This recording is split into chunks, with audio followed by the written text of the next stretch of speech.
Hello, everybody. Welcome to a Friday afternoon stream. Started right on time with some guests that I actually planned slightly ahead. I thought about 20 minutes ago, I'm like, I want to do a stream.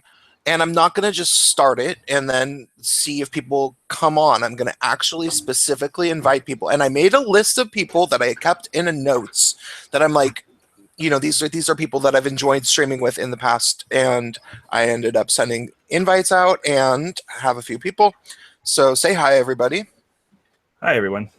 Hi, everybody.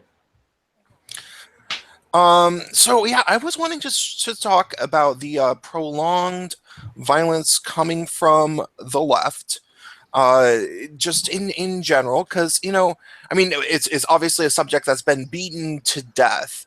But I was just watching some of the clips from Evergreen College, and then we have the shooting, and it's just funny the way that people are talking about it. Like people from the left are like, "Oh, he got shot. Well, I don't like guns."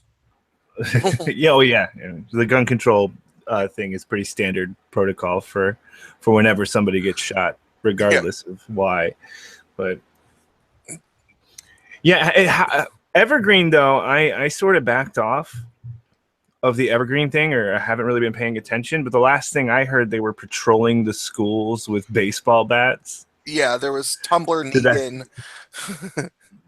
Did that escalate further? Well, now, okay, so then eventually, after a lot of this footage came out, right-wing people decided that they wanted to go protest, and they've been protesting and showing up and having kind of rallies and stuff. And it's a lot of the same people that you'll see at, I think, people from Portland. Like if you watch some of the footage from the rallies that people would, the clashes between Antifa and people in Portland, these same people ended up coming up to Evergreen, and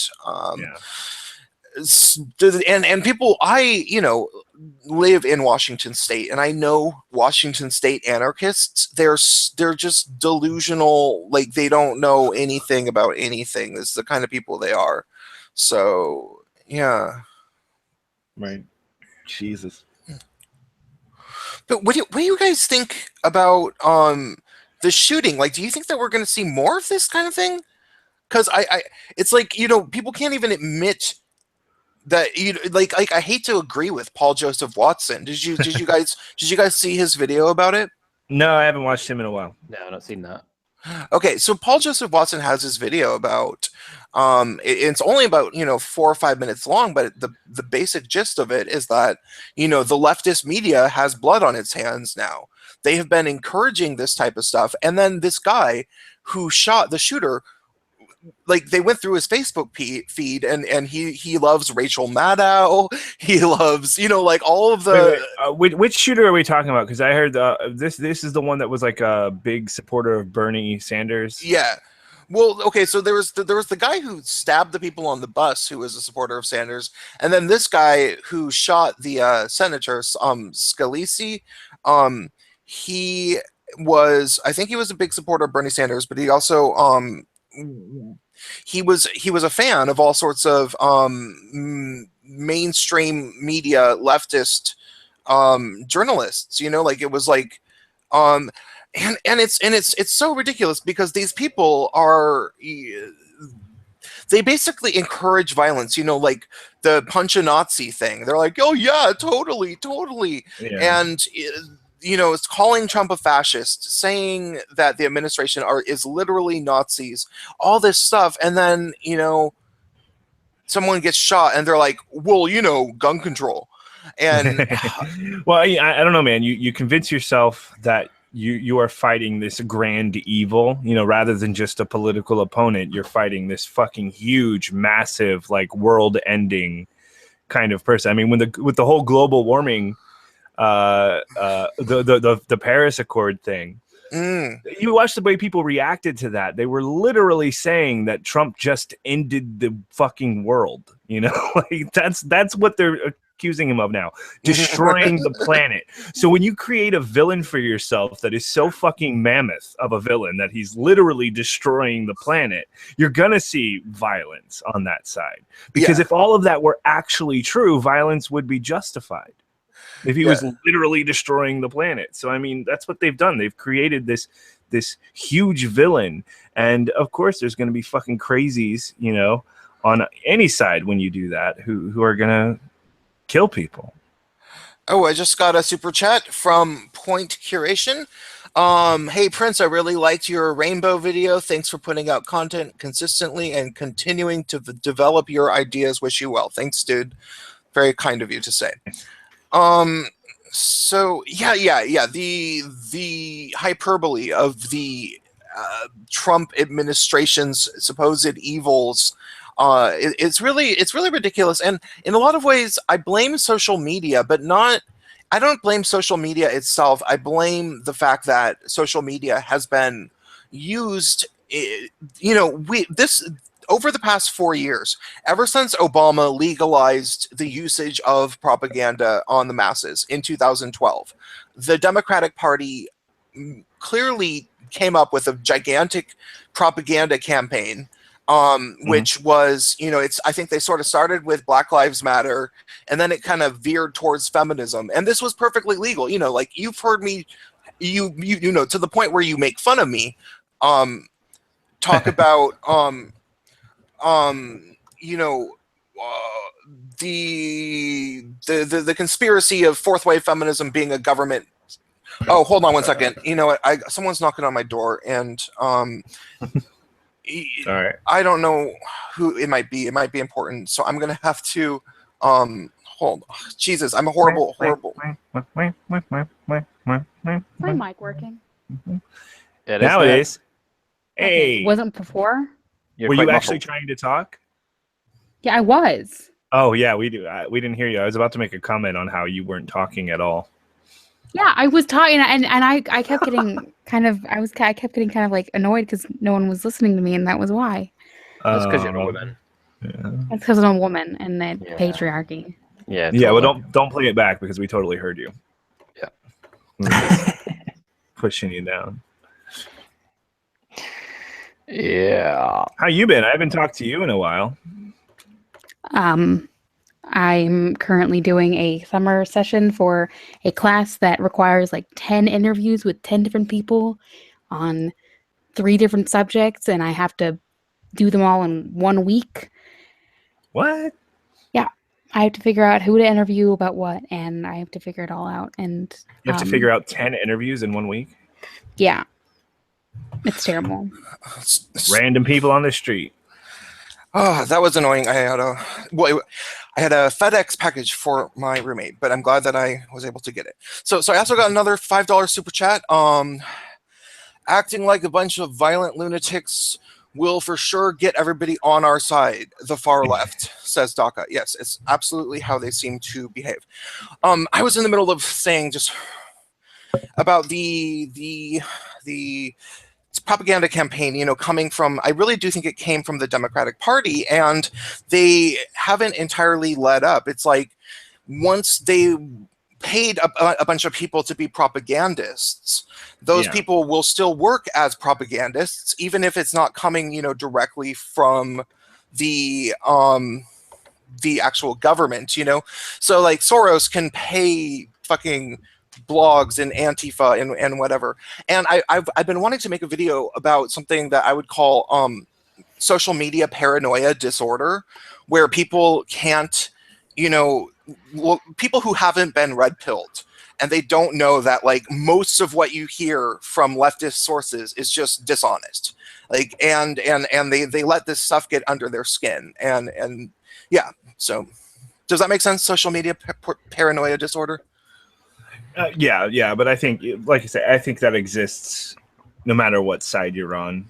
I think it's like the logical conclusion of the platform. It's exactly, it's pretty much exactly the same thing that happens when you've got, like Obama in office, and it's like they're gonna take your guns away. Yeah. Oh, absolutely. Yeah, it can definitely happen to both sides. I shouldn't have framed it as if it was just a leftist thing, but I think that it is. The left is going further than I think I've ever seen the right really go. In recent times, anyway. Yeah. Because obviously before my time there was a lot of shit. But I mean, I don't think I've ever seen them go as far as this, and it really is because of that. And like you said, social media is a huge part of it, but it's got to be this. I don't know how it happened. I think it's the younger generation that they buy into this idea of, Trump the planet eater. He's been because guys. This fucking bumbling fucking moron is a Marvel supervillain to these people. Guys, see, climate change is more of a disaster than ISIS. ISIS is not that big of a deal, and it's climate change that we should be worrying about. 100%. Yeah. It's not like, it's not like climate scientists and those who would address climate change are the ones that are actually fighting ISIS. It's not like they're interchangeable.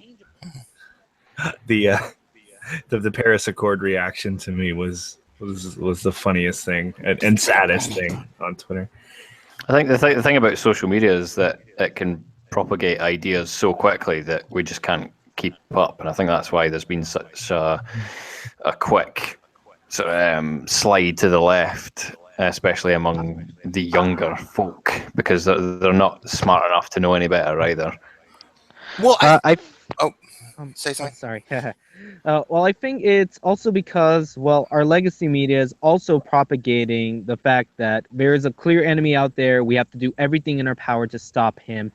And without regard to thinking of, rhyme or reason or of the correct consequences, of course it's going to drive a lot of people insane when people that can't really think critically. And I think it also has to do with the way we're conditioned as well. Basically, as with our systems and social structures are based, most of the people in power really don't want free thinkers. They want, brain-dead sheep. They want them to be obedient little, slaves out there to do whatever we want.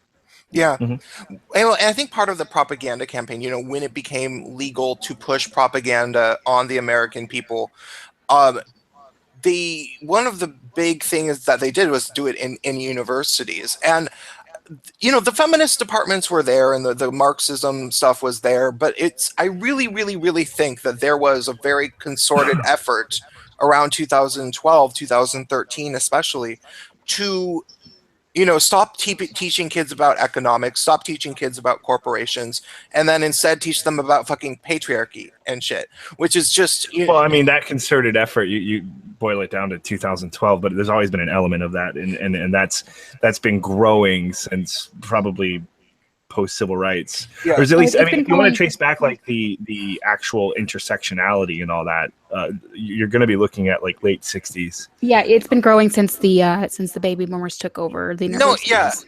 Yeah. But I know. Now they found it. They really found their generation, a generation that's sucked into the information age, and a logical conclusion of the information age is an abundance of misinformation.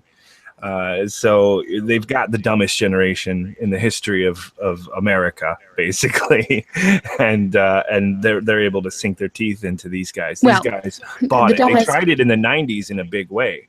They did, and then it kind of went away. And then by the end of last decade, they ended up having or I guess the beginning of this decade, they had Occupy. Enough people, not a whole bunch, but enough people got it together to figure out big bank corruption, corporatism in relation to big banks and governments, Citizens United, corporations being able to lobby government to make it so that they could never fail. Enough people figured that out to somehow organize a gigantic global protests against that. Well, if there's something the left has always been really good at convincing some of the heavy hitters in the media is one of them. They get the artsy kids. I mean, you very rarely would find an art student or a theater major. You've grew up in that environment, like who isn't liberal, right? I mean, so they've always had a way of persuading those. I think people. I might be the exception to that rule. No, there's plenty of exceptions. I'm just saying, like in general, the general atmosphere of theater and all of that has always been liberal, and then those people go on to get major platforms. So they get, how easy was it to get celebrities to basically go on TV and tell you who to vote for in the most dramatic way possible? Remember that commercial with Scarlett Johansson and basically the Avengers, support Hillary. I mean, it's not very difficult to get those guys on your side, and the younger generation is paying attention to those guys. And then, the media has always been slanted, I think, a little bit left. Who's echoing? Does anyone have any idea? It's I think it's probably me. natural. I'm gonna mute you and see if it stops. Oh, it went away. Okay. So yeah, mute yourself when you're not talking. Yeah, it's definitely the assumption that, the Democrats are the good guys, the right wing are the bad guys. That has it has really been in all sorts of media and entertainment. It's one of the things that Milo Yiannopoulos would talk about, which is that the left wing, he was right about that. The left wing knew that if you get it in universities and in media, everything will be everywhere. And it has always been true. Like for me, as somebody who's lived in leftist meccas, I've lived in Washington State, I've lived in California, and I've lived in New York. And that's all. That's the only places I've lived. And I've never had experiences with, really a lot of experiences with, red state type people until YouTube. And I had such a drastically distorted version of what these people were like. And it took until, about two years ago, did I really start to, when the left started becoming really intolerant and bigoted itself and just white male hating and annoying and, just stupid, and I didn't feel like I could fit in it anymore. And then starting to think to myself, well, it's been a really long time since it was cool to be shitty against gay men. There's tons of gay men on television and in movies now. There's good, positive representation. I really doubt that conservatives hate gay men all that much. And I really doubt that they're racist because, we had a black president for the last 8 years. I really, and so I finally, started looking. And then, of course, right-wing people are not nearly as bad as what people would say that they are.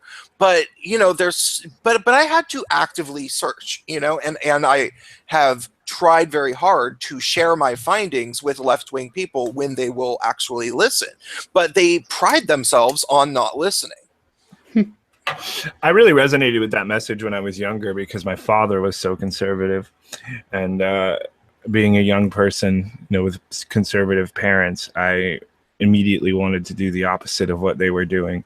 So I considered myself very liberal, in school, but there was that atmosphere, that the conservatives are old fashioned and out of date. It wasn't really that they're the bad guys, just that they're old fashioned, out of date. And, we're the progressives, we're bringing new change. And when you think about it, I think that sort of is like, you're sort of banging your head against a brick wall, doing the same thing over and over again because it worked once. Back in the day, liberal progressivism had a real solid place, at least socially, right? I mean, because you talk about liberal progressivism, you're kind of talking about that rejection of like the Ku Klux Klan. You're talking about fucking the civil rights movement and things like that. And if we think back to that, we can sort of find, where it used to be a little bit more valid. And now we're just sort of doing it because that's the thing we think we're supposed to do, is to be progressive. And it's gotten to a point where it no longer really applies. The patriarchy is no longer a thing. It's not a problem. The racial problems have very much changed post-civil rights movement. It's not the same thing, but they always talk about the world as if it's still the 50s. Yeah. Yeah, which I've always thought was bizarre. You're not just sort of appropriating an old ideology. You're appropriating the time period. Like you're literally seeing the world as if it's that way still.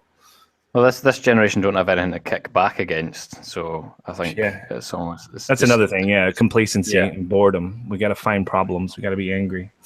And now Yeah. it's all internalized to the individual. Everything. It's really just a bunch of entitled teenagers screaming. Yeah, they'll even make the same points as somebody maybe would have made 15, 20 years ago, as if it applies to today. Like I made the whole video about black hairstyles on white people. Like they'll be like, oh, when a white person wears dreadlocks or cornrows, they get celebrated as being a groundbreaking, fashionable person. But when a black person wears dreadlocks or cornrows, they often get fired from their job. And it's like, that's not true. Like, what? Like, there's not a fucking employer in the fucking... I heard that story. It made me so angry. We're talking about low-level job. This kid gets his fucking... he refuses to cut his dreadlocks. There may have been a communication problem, which is what it sounds like if you listen to the whole story, if you can take the kid's word for it. The kid says basically that they said it would be okay for him to have his dreadlocks. I kind of doubt that this whole conversation even happened, because I kind of doubt the kid would think to ask. But he said he had an interview and they said it's fine as long as you put it up. And then when he got there, they told him to cut it. Okay, maybe a communication problem that happened there. But the bottom line is most workplaces, like that, have requirements for haircuts, beard length. What girls are wearing, is a big deal. You can't have the cutoffs and all that, whatever. And that's normal. I remember getting like a mandatory haircut. I'm a white guy, white cis privileged dude. I remember getting mandatory haircuts for, certain low level jobs that I would, I worked at a fucking Albertsons. I had to get a mandatory haircut. I had a strict dress code, or a uniform or whatever. And I wasn't allowed to have a beard or, to a certain degree. That's normal. Yeah, it's totally normal. Yeah, I know. It was also normal when I was going into elementary school and through high school as well, because, it was a heavily Catholic institution there where I grew up. And they required you to follow a certain dress code. Basically, no sagging your pants, make sure you have a belt on, make sure your uniform's tucked in, make sure your shoes are black, make sure your hair is not ridiculously long, and make sure you're at least clean shaven. And this kid was going for a job at an amusement park, so that, and I don't know why I used Albertsons. Disney was probably the perfect example. They were ridiculous with their, just being like a ride operator at Disney. You'd have to be clean shaven. You'd have to have a short hair. Back in the day, I don't think you could even have a beard. I think beards were completely out. It was one of the things. Even my dad retired from Disney. His whole thing was that he hated not being able to grow a beard, so he would take long stretches of vacation just to grow it out a little bit, just to have it for a little while, and then cut it. So like that was a thing in Disney that can perpetuated on until he was older. I'm lucky enough to be in an environment now where I don't have to really care too much, and I can do whatever I want with my appearance. But for the most part, that's what jobs are like, and these kids just don't know what jobs are like. They just don't understand that. So yeah, if you never worked a day in your life, I can see you seeing this as egregious. Well, and I think the other thing is that these people, even if they have had jobs, they've had jobs in places like, Portland, Oregon, or whatever college town they fucking live in, where barista. where you can have dreadlocks. And so and the thing is about the left, the thing is about these people that get so fanatical, the people that live in the bubble type places, they really they get in the bubble places and they've convinced themselves that they have to be there.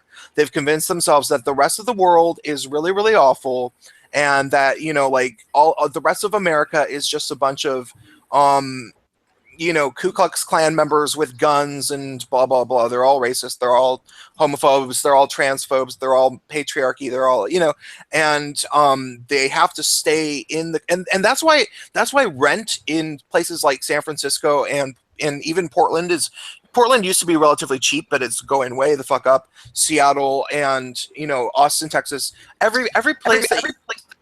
Hey Cog. Every place that you would want to live.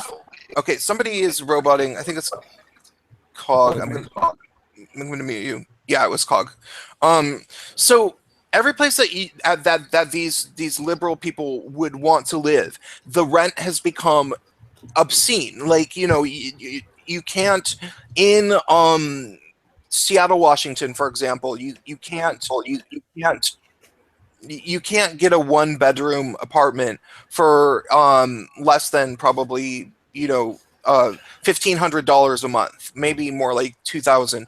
I don't know, maybe a studio would be more like 1,500. Yeah. And in San Francisco it's well over 2,000, maybe 3,000. It's crazy. But the reason that that's possible is because there's so many people that have it in their head that they have to live in a place like that. They have to live in Seattle or San Francisco or Oakland or Portland or New York City. If they don't, then it's going to be all over. No, they just have to. They have to. They have to. And I think that's because of the leftist brainwashing to think that everybody else in every other city is just a bunch of assholes, and it's just not true. Like if you actually, I live in Florida, I get enough shit.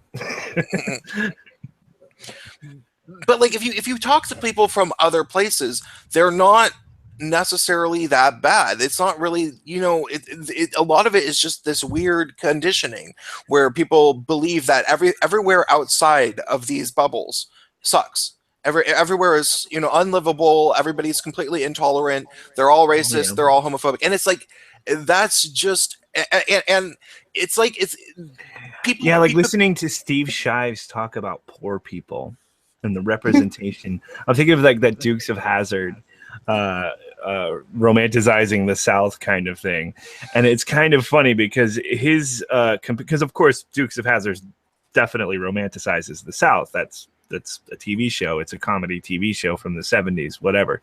But like he was talking about poor people as if he basically did the flip-flop, the exact opposite, and demonized, not kind of like demonize the South, or painted this picture as if we're all just living in ghettos.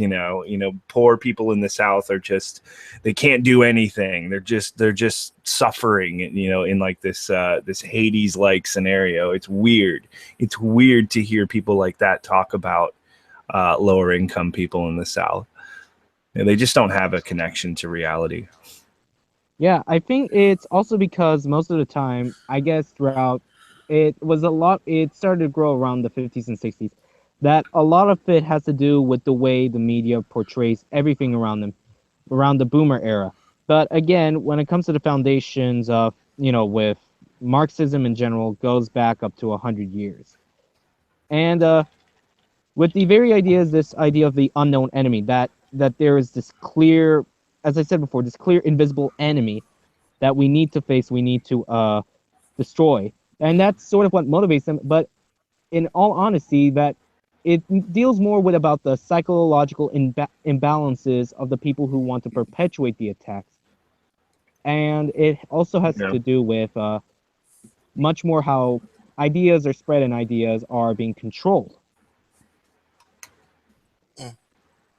Yeah, I think that the ideas being controlled, and I mean, there's so many different reasons why the Democratic Party benefits from, keeping up these myths of this divisiveness, or they thought that they were benefiting from it. One of the things that I've speculated, and I really want some sort of tangible research on this subject, if I can get it, would be if okay, so a lot of the property development in the crazy expensive cities, the San Franciscos and the Seattles and New York City, where things have gotten really, really expensive. A lot of it has to do with Chinese money, like Chinese corporations that invest in building development projects like luxury apartments and condos. And people say it's this thing called hot money, where they don't expect to make a profit on it.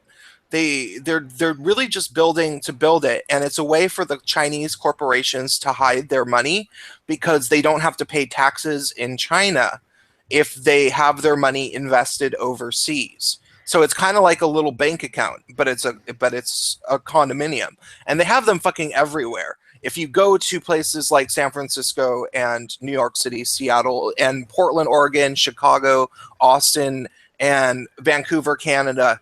Vancouver, Canada is really bad. They've been doing it for a long time up there, and all that stuff happened starting in Obama's second term.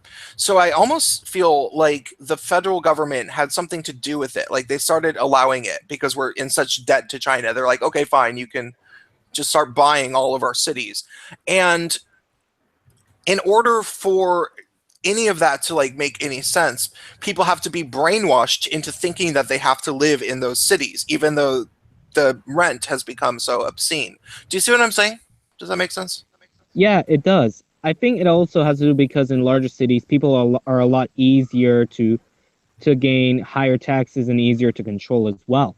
Like you have a large population focused in a single area, and when they're all close together like this, when they all have to pay rent, it would make sense to keep them under control and keep them in line. Basically to just get their money and gaining more power and influence into our political systems. They do it in order to gain more votes, but as well as again, it's always about money and power with these people. What reason why they love living in a major city and they like to live in there? Realize that it's easier to control a population in major cities than it is in sparsely populated areas around rural areas, or let alone in a third world nation, or even in Eastern Europe. Mm-hmm. So what's going on, Cog? Not too bad. My computer's going slow as fuck. Absolutely slow as shit. Is that British internet? Yeah, it's not the internet. It's just my computer. It's fucking seriously, man. Sing Sea in the War, like fucking. Yeah. One of the things that I was thinking about is that in relation to the left's violence, the Second Amendment exists to protect us from the government, but at this point, it's kind of like I think people have more to be concerned about largely from the left. Did you guys see the Vice article that even Vice magazine is admitting that extremism from the left is becoming a problem? Did you guys see that? It's good that they're realizing it. Fucking hell. Really? I mean, No. The thing is that for ages they've essentially been promoting it and hiding it behind these false narratives that they throw up on headlines to try and take your eyes off what's actually happening, and it's really fucking annoying. And it becomes this whole like virtue signaling bullshit of just like, well, the left aren't doing anything wrong. And Yeah. I think they're coming to they're realizing that they are, but it's like, well, what did you expect? You gave these fucking adult children what they wanted because they had a tantrum, and now they're going to try and have a bigger tantrum to get what they want even more. Like you've been feeding them this. Yeah. I feel like because of all the virtue signaling and propaganda, it's what's actually legitimizing, extremism on all fronts.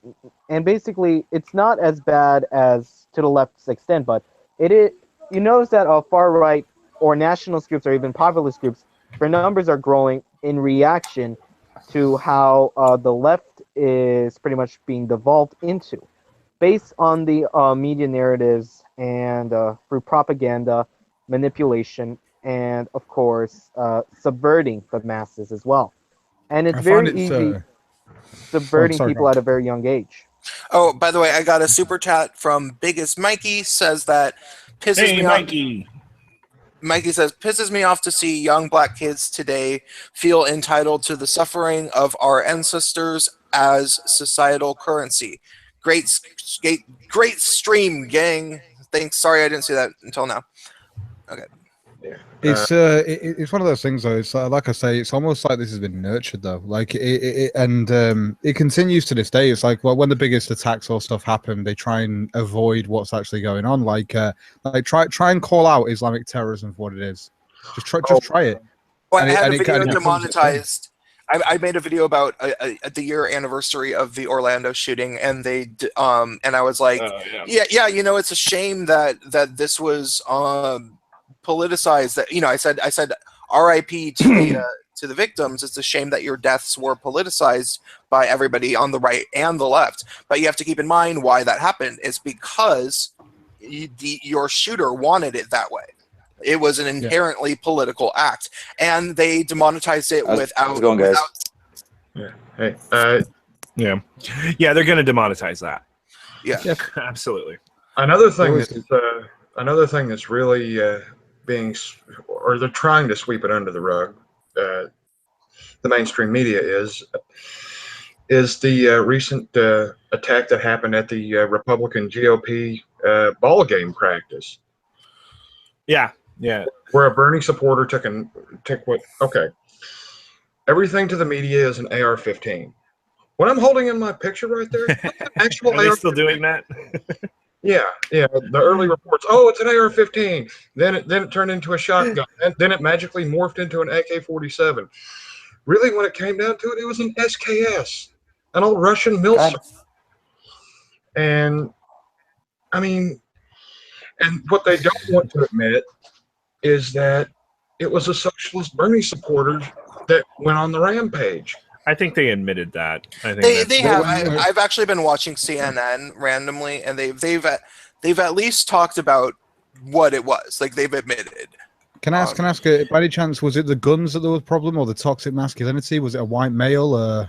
Well, just double checking. I think it's largely that. I think they're largely still saying guns. They're like, well, I don't like guns. So here's the Vice article that I was talking about. Some people in the... Is it extremists are starting to worry about the left, or extremism experts? Extremism experts. I wonder if these are the same extremism experts that know about the Russia, ties. Experts, just miscellaneous experts. Well, see, now they're definitely gonna say extremism. They're gonna really hype that up, I'm sure. Don't you find it weird though that, like, if an attack is caused by something like an ideological preference like Islam, it's nothing to do with Islam, but if somebody's shot, it's definitely the guns. It's always the guns that cause it. The guns and the right wingers. That's not to diminish gun control is a valid issue in America. It's just to talk about, but I mean it's always just used. Nobody ever really talks about it. It's always just used as a. I think guns weapons in the wrong hands are always going to be fucking dangerous. It's as simple as that. Yeah, but weapons I mean, there's a the wrong conversation hands, about more regulation, less regulation. That whole conversation is completely valid. I just don't think people are really having it. I don't see people really talking about it, in any constructive kind of way. It's always just the right is full of gun-toting fucking murderers and warmongers, and the left, they're the good guys. They want to stop murder. They're the heroes. Yeah, a lot of people like me, I've just a lot of people have just raised money to send me to America just to basically because I want to shoot a gun. Yeah, I heard that. I caught a little bit of that stream where you were talking about that. Mate, just go to Glasgow. I guess it's because people really don't want to have this conversation. And again, they always seem to put this false dichotomy about how the right are a bunch of gun-toting murderers and how the left are supposed to be good guys, hippie-ish. Well, not really true, because when it comes to putting political labels on people, you can't really tell exactly how far their ideology goes. Because with the far left, or rather should I say the far authoritarian left, has more in lines with the philosophy of Trotsky and Stalinism, rather than, say, a hippie movement of Martin Luther King. And with the right, well, again, it really depends how degrees of the right is, because most of the right-wingers, in reality, and I spoke to some of them, most of them just want to be left alone to their own devices, want to manage their own day-to-day affairs. In fact, these days, I think it's libertarians. That's most of the people on the left too, though. I don't think it's fair. Good point. Yeah, I know that's right. I guess it's just really, really fucked up people that don't really have a grasp of reality. There's normal people, and then there's people that get media coverage that they like. Yeah. And unfortunately, all the people that get media coverage, the ones who are not normal, they're the ones who gain the most power. Sure. So I want to read a little bit of this Vice article because I want to see what they say about. I'm reading it. I've kind of been skimming it So too. I'm going to read it out loud. Wednesday morning's shooting of Republican lawmakers at a baseball practice in Virginia seemed to raise the question again. The shooter, James T. Hodgkinson, was a Bernie Sanders supporting man from Illinois with a record of anti-Trump ranting on social media. His politics have quickly become a talking point among some conservative pundits seeking a quick political score, proof of a looming leftist campaign against the government. Experts in homegrown extremism say it's not so simple. Hodgkinson's had no known association with any left-wing extremist group, but they also say that the past few months have seen enough of a rise in politically motivated violence from the far left that monitors of right-wing extremism have begun shifting their focus and sounding the alarm. They see indications that the uptick in extreme rhetoric and anti-government activism that characterized the early years of the Obama presidency are beginning to manifest on the far left in the early days of Trump's, and that the two sides are increasingly headed for confrontation. Well, I guess this is what we already knew, but it's kind of like it's nice that Vice is finally admitting it. I don't know. Yeah. Well, it's one of those things. It's like I always wondered to myself, like, because when it's like, oh, it's nice Vice has admitted it. Vice is going to go wherever the fucking money is. It's as simple as that. If they can get more benefit out of the fact that people will go, oh yeah, you finally say it. I think it's good because they have kind of whittled their fucking audience down to this very liberal, like fucking sort of way because they've got a lot of bullshit in the stuff, Vice. But yeah, it's one of those. I suppose it is nice, but it's just like.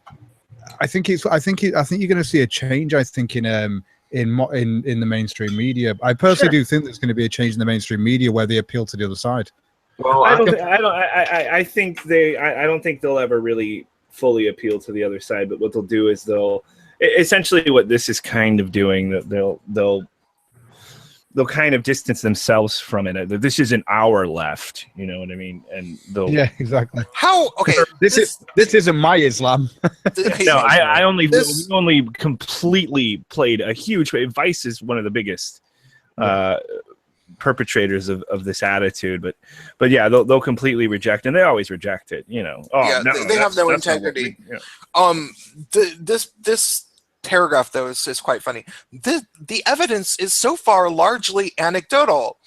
Levin says that since December 2015, he's documented nearly 24 episodes in California where political events turned violence because of agitation on both sides, something he says he hardly ever saw before. How is that anecdotal then? 24 sounds like a lot to me.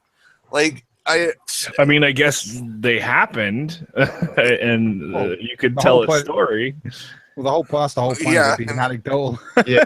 The next point that's being brought up. Everything's anecdotal. Every statistic. Well, unless you've got if you got it on camera, then it changes the whole thing. That's the whole point. Yeah. So if they were like, oh, we've got camera footage of these 4 people, it becomes less anecdotal and more evidence-backed. Well, unless it's either a feminist or a black person talking, and then it's the lived experience from someone that's suffered oppression.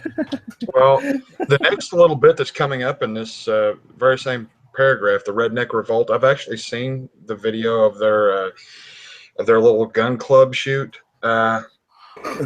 Yeah, let's just say they might be preparing for a fight that they do not want, because the people that I know of that are have been in the militia circles for a while.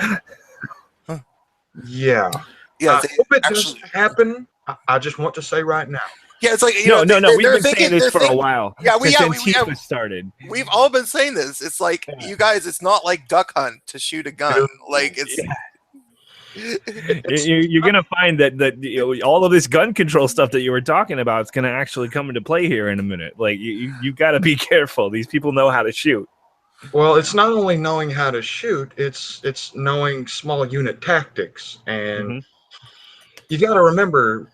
Well, that's on the high level, but I mean, I'm just talking about the average dude with a gun. Are you saying that by liberals now using guns, they're almost creating their own narrative to why we should have more control on guns or ban guns?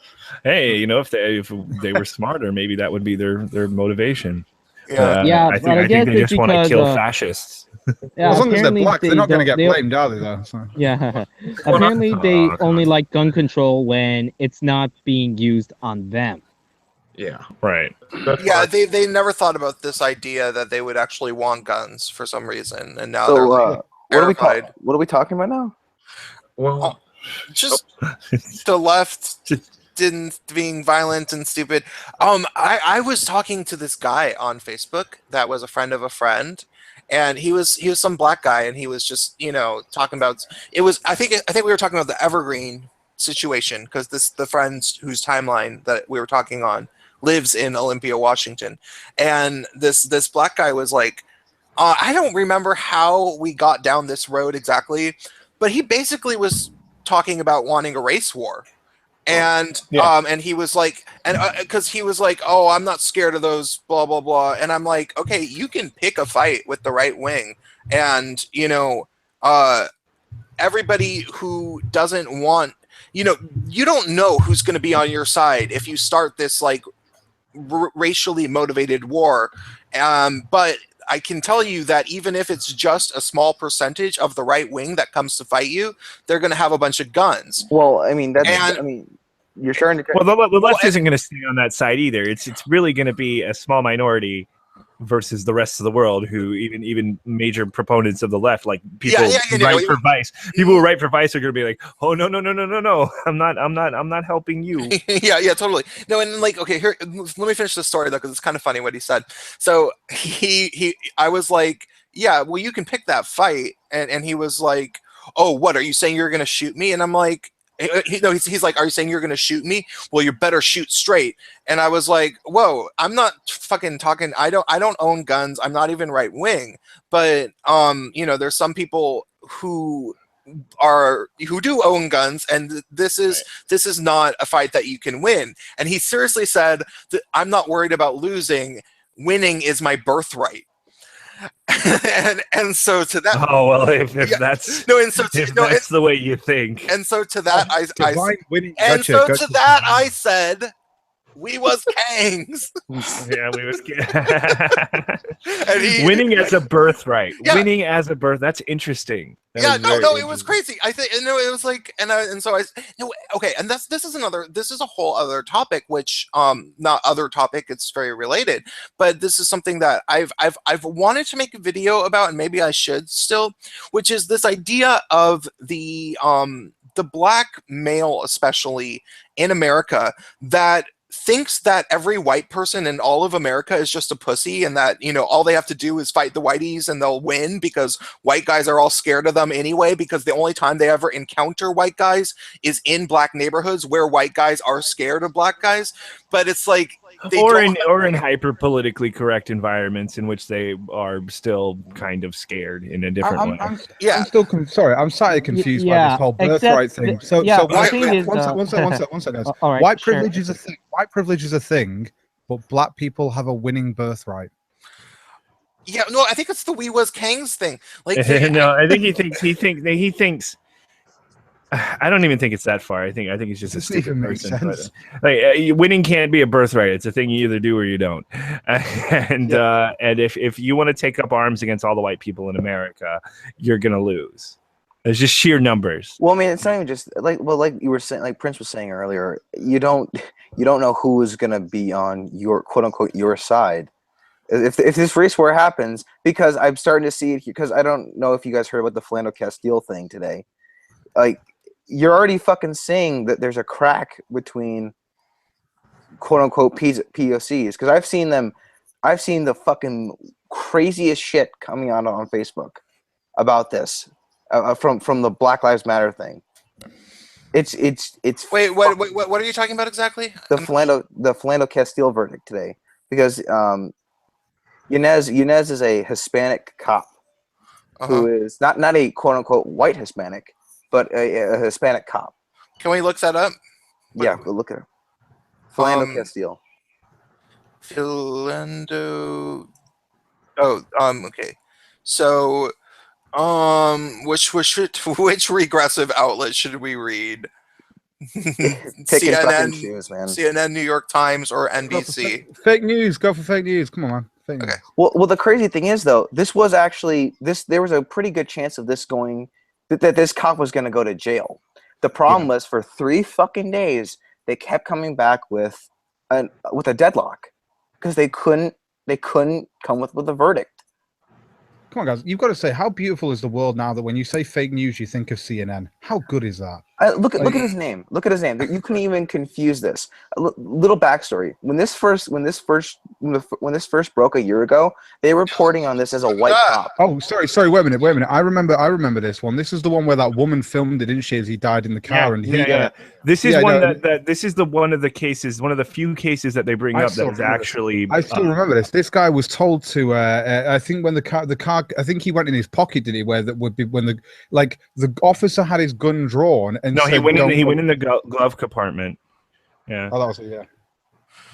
And this is the thing. But and he told the officer. He told the officer that there was a gun in the glove compartment. But he had to reach into it to get his information. But he told the officer there's a gun, and it seems to me that this is a legit unlawful shooting. Yeah, it didn't seem good. But like I was saying, this is one of the few ones that there is. It seems like an actual. From my point of view, though, when I was watching through this and stuff, it seems like it's not. It's unlawful, but it does seem like a legitimate mistake. To an extent, he still reached into it was, and the problem is though, because he wasn't charged with murder, he was charged with manslaughter, and. There was a no-win situation in this fucking case. This guy was going to go away for 10 years. And the more you learn about the guy himself, Yanez, you're just like, fuck, dude. I feel bad for everyone involved in this shit. Yeah. Because I mean, it was an unlawful shooting. It was a mistake, and I think it probably had to do with the fact that he said, "I have a gun." And the Castile was trying to say, I have a gun in here. If you see the gun, I'm not going to reach for the gun. Yeah. But probably it seems just from the chain of events, what he heard is, I got a gun, motherfucker. Now I'm reaching in. I don't know what the language was, but we'll consider this. This is about 2 weeks after the Dallas shooting. Yeah. So fucking everyone is crazy. But, everyone's tensions are high. But to my point was this: the crazy shit coming out of Black Facebook right now. I have no other way to call it that. Or at least the coalition of Black Lives Matter is Black Book. Is there a Black Lives Matter revival? I thought that was over. No, it never died in my state. It's still fucking here. We're getting sued by them and the NAACP for discrimination. My work is being sued by them. Prince, Black Lives Matter in the UK, dude. Like, what do you think you've fucking done? They're in the UK now. The fucking cancerous motherfuckers are here now, telling us that climate change is racist. They're fucking retarded. Well, dude, here's my issue with this. I don't think anyone can disagree that there is a policing issue in America. No, but I went to a Black Lives meeting, right? I went to their meeting and I sat there and listened to their fucking false rhetoric that they push in the same adverts around England. Me and Charming Man were there, and I pointed out where they were wrong, and they just continued on. The point I was making is, as you've just said, is we're not saying that there isn't a problem where you can have police that have a bit of a God complex, but the thing is that this isn't something that only affects black people. And considering there are more white people and more white people being arrested, obviously, then surely this means that it affects them as well, probably on a higher basis. But let's not be racist. Let's say all lives matter, shall we? They didn't like that when I said all lives matter. Well, they never want to address the issue, because the issue is not fucking race. Now, black people are more likely to be in violent confrontations with the cops, but concurrently, they're also the ones more likely to commit violent crime. But the issue is a part of the issue is race. It is. I don't try to skirt that. I think the race and history play a major part into the disparity that we see, but it's they make race the focal point, whereas it's. Well, I think the problem is that they make cops the focal point. I actually don't think it's that. I think it's I think it's race to an extent, but it's only because of the way that your societies are. So the societies that you have have black communities, and if you're a police officer going into a black community that's got a higher crime rate, statistically, but why do we have black communities, and why do we have violent crime? And it all sort of stems back from our relatively recent history. Well, there's a book there's a book that I think that everybody should really look at. It's by Thomas Sowell. It's called White Liberals and Black Rednecks. No, it documents the history, how things have transitioned, and why societies, as he's noticed it, the society in the larger cities, the urban populations, why they are the way they are, because a lot of the Southern blacks, after slavery, and especially during World War II, when factory jobs were at a shortage because a lot of the guys were going overseas to fight, Mhm. a lot of the culture traveled with the Southern blacks, and yeah, it's a really eye-opening book. There's a lot that goes into that conversation, though. Well, I mean, I think what also has to be talked about, because it was a Harvard study about a year ago, talking about who is more likely to shoot, black and Latino, or black and Hispanic, or just anyone non-white who was a suspect. Obviously, within the tribe. Yeah, or within the ethnicity. Yeah, and Right. that's what they found. They found that it was more likely. So it's not. Yeah, but that's not surprising either. I mean, No, it's not. When you have black segregated communities the way we do, the fact that you can say the word black neighborhood is a part of the problem entirely. Like the fact that we still haven't, they just haven't properly integrated after the civil rights movement. And I actually do blame the left a lot for that. I blame compassionate efforts to help them as probably the main source of keeping them where they are.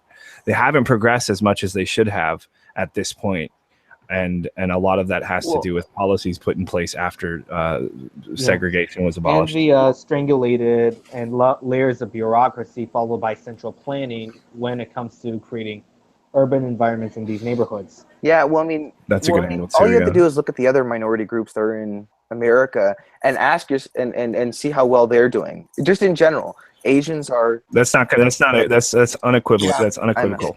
That is completely different. They came under, completely different circumstances. They willfully, most of them, willfully immigrated. Look at the different ethnic groups within the black community. Then, how about that? How about they are very different?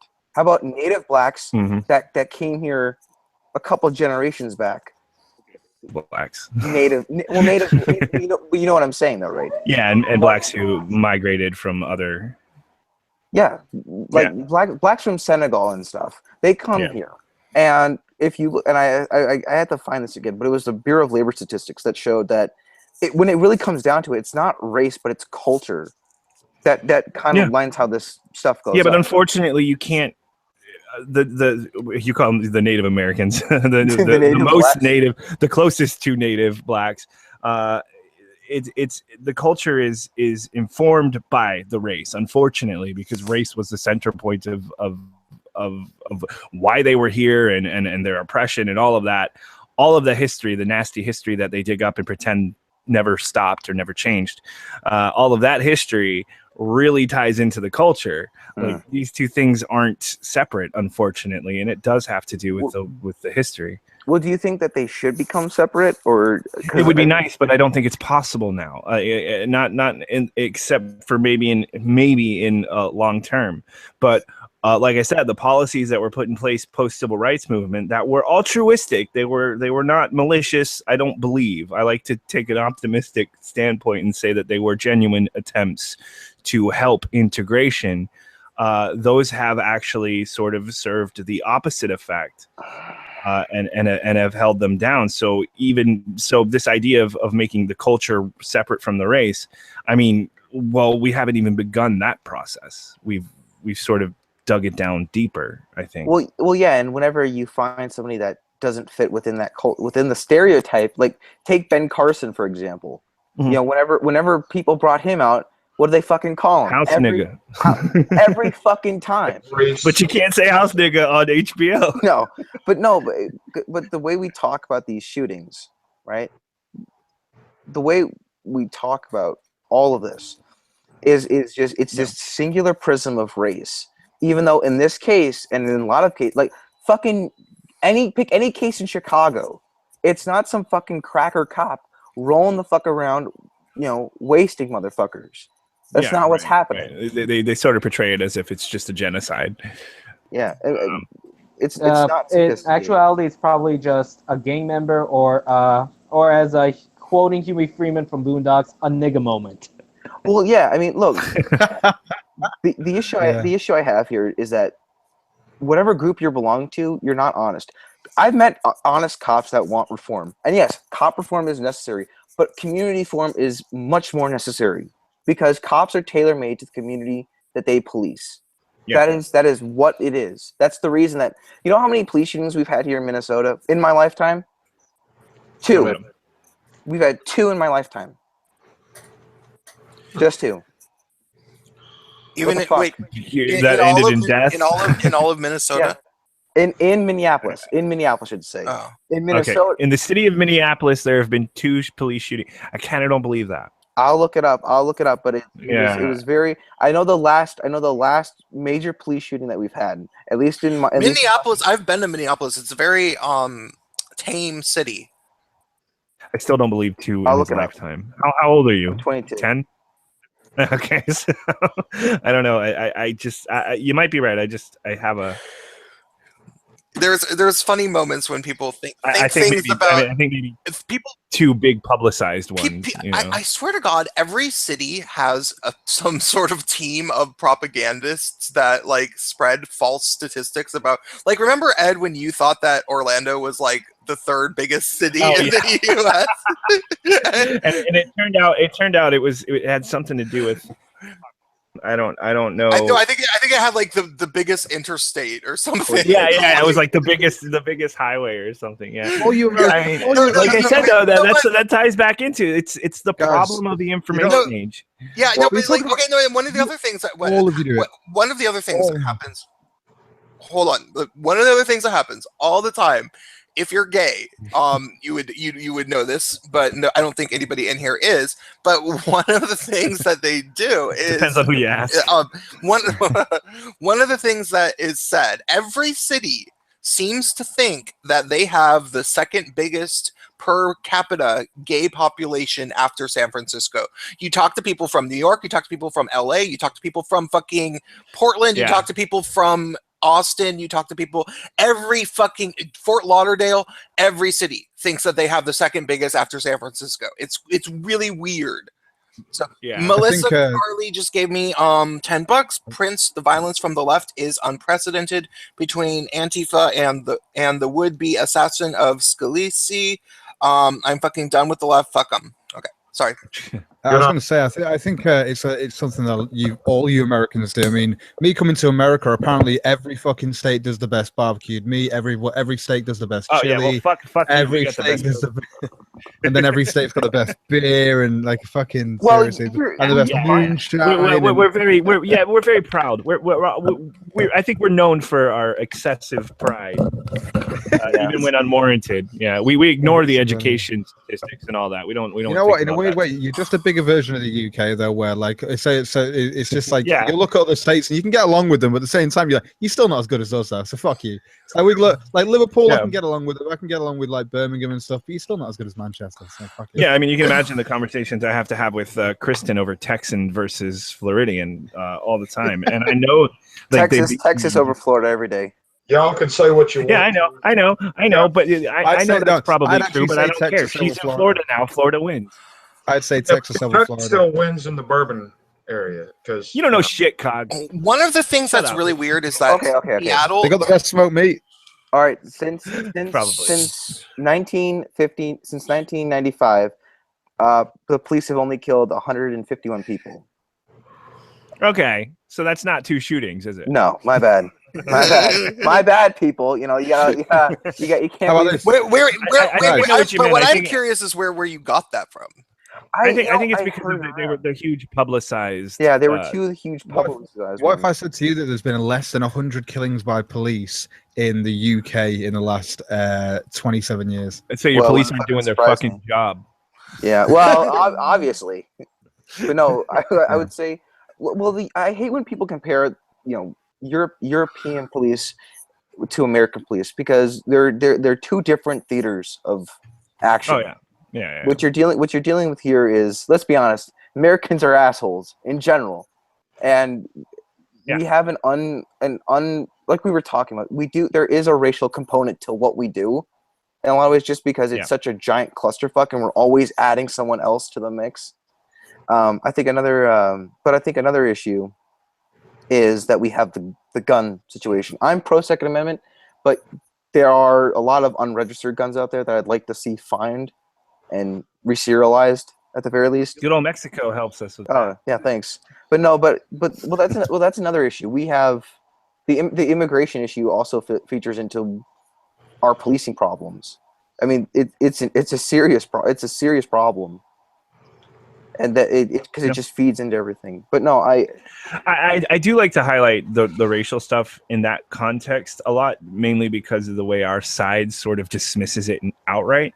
And I don't think that's you're not getting any closer to reality if you like the left is dismissing all the other nuance right now, but the people on my side of the fence are, I don't know, I don't like saying left and right, to be honest. Well, I think I agree with you. You see what I'm saying? You see what I'm saying? I'm saying like the red pills versus the intersectional feminists or whatever.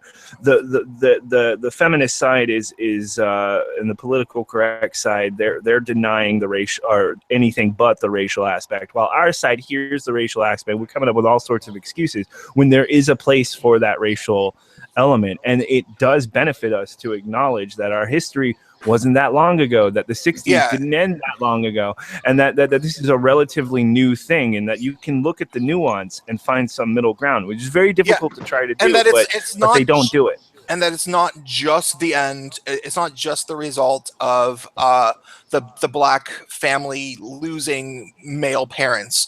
Like people say like it's fatherlessness. That's the only thing, and it's like no, it's also 3 Strike Your Outlaws. It's also the school to prison pipeline. It's also. I think it also has to do with how the government pretty much enforced the war on drugs. Yeah. And that also has to be and that was a right wing thing. So there was. I know the lefties were on board, but I mean that's been perpetuated by the right. Well, it's such a weird thing because you want to talk about it in these kind of nuanced ways, and but that's what people need to do. We need to have left and right, and really. So would you say that it's a nuanced way to call slavery forced assimilation? Oh, geez. Well, there was an offer to send them back to Africa. People don't remember that. There was an offer. That is Melissa Carley. Melissa Carley gave me another $10. Said UK unarmed police are fucking useless. The UK is thoroughly cucked. The fucker climbed out of his van of peace and stabbed motherfuckers. Idiocy at its best. Unarmed police. Well, I mean, I agree.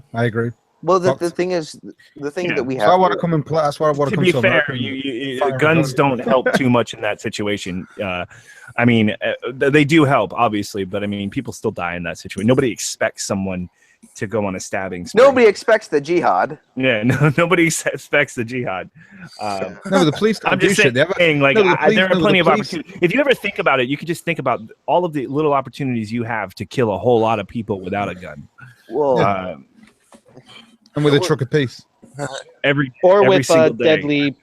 a highly contagious planet-depopulating virus you got from some exotic country somewhere.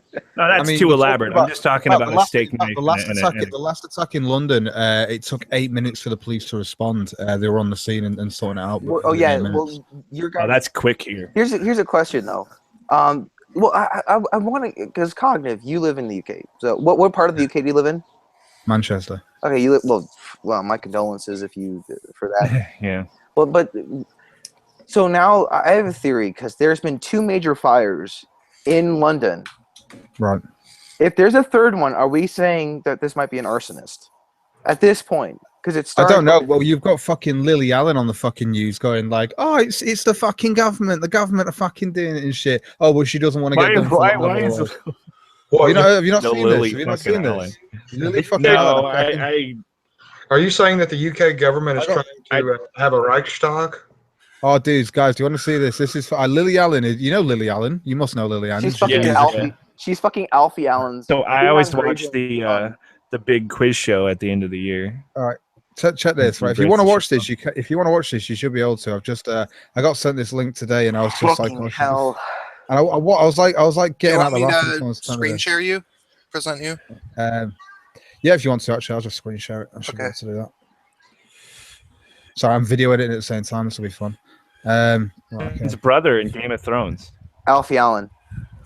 Right, okay, It's can you see Theon this? Greyjoy. Theon Greyjoy. Oh, just- she needs to get tortured and castrated like Yeah. Theon Greyjoy. That's what someone in chat was. Can you see this, guys? Is this working? Yeah. Yeah, Jon loud and Snow. clear. The real Jon Snow. Game of Thrones tie-ins here. Well, Lily Allen starts saying stuff like she's even like saying, "Oh, well, more people have died than they're saying that have died and shit." So More people died in the Black Plague than any terrorists. So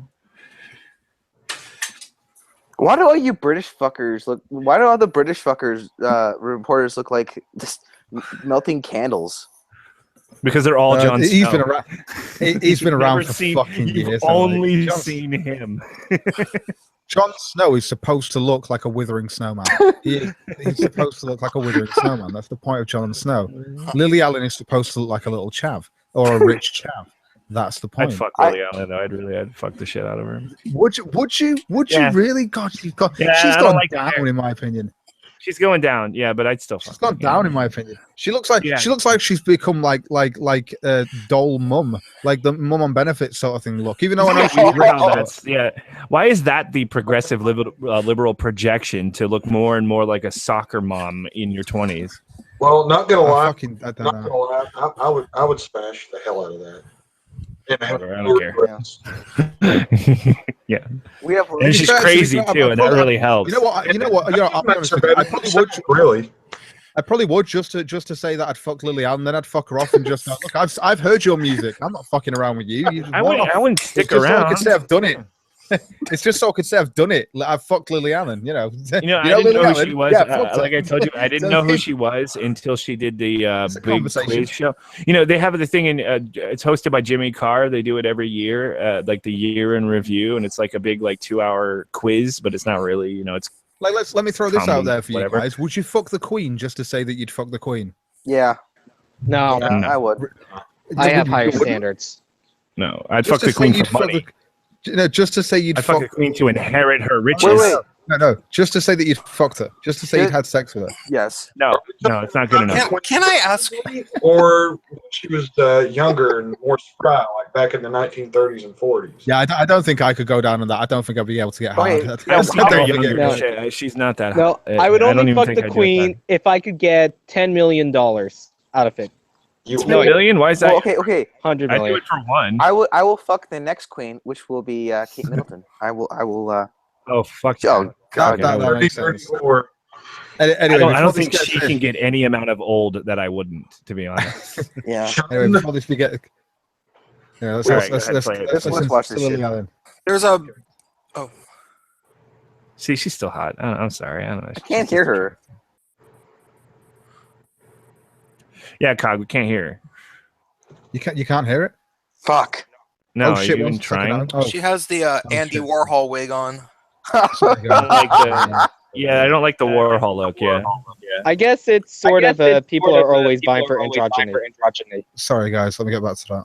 Inquiry should be looking at. Is that better? Well, I think that there needs to be questions answered about fire regulations and why, a bill that was meant to be passed was voted against by 312 Tory Conservative MPs, 80 of which I hear are landlords.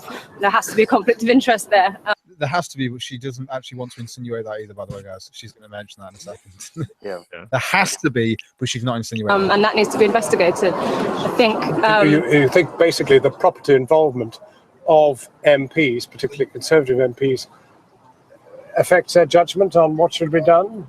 Oh, I don't want to get myself into a libelous situation. Oh, God forbid. God. Immediately. Yeah, God forbid I'm actually saying something that I feel is honest or true. I've not actually got evidence to back this. I've just been talking to some people in the area. But to me, that's what's being said here on the ground. I think there's a lot of anger here towards the council, how they've dealt with people's concerns building up to this event, and how they've dealt with things after the event as well. A lot of the people I've spoken to draw attention to the reality that this is the richest borough in Britain, possibly in the world, After all, you have Chelsea down there, and you have clearly Kensington, North Kensington here. Holland Park. I mean, they're some of the most expensive properties. Sorry. Why is he even interviewing Lily Allen right now? Is that the building in the background that was burnt? I think it was, yeah. Fucking Christ. Yeah, it looks pretty burnt. It looks like a Borg ship now. It looks like a fucking flat. Like this fire, if it's gone off and it's lit up the entire building. It definitely looks like it's charred. Yeah, no, but I don't understand how they haven't got the people out. And this is the one thing that baffles the fuck out of me, is that I know apparently a few people died in this, but she's like, oh, way loads more people died in it. And it's just like, did they, like, because it's really bad. Like, I like literally next door to me last year, my neighbor's flat set on fire because the fucking retard had a load of washing on his balcony. And because you have like a bedroom, my bedroom has got like a window in it, and it leads onto the balcony. Like, so he's thrown like a cigarette, like not completely docked out, into the balcony, and then he's gone out. So, and then like it's just set a fire off in his fucking thing, and it's just been smoking and burning down.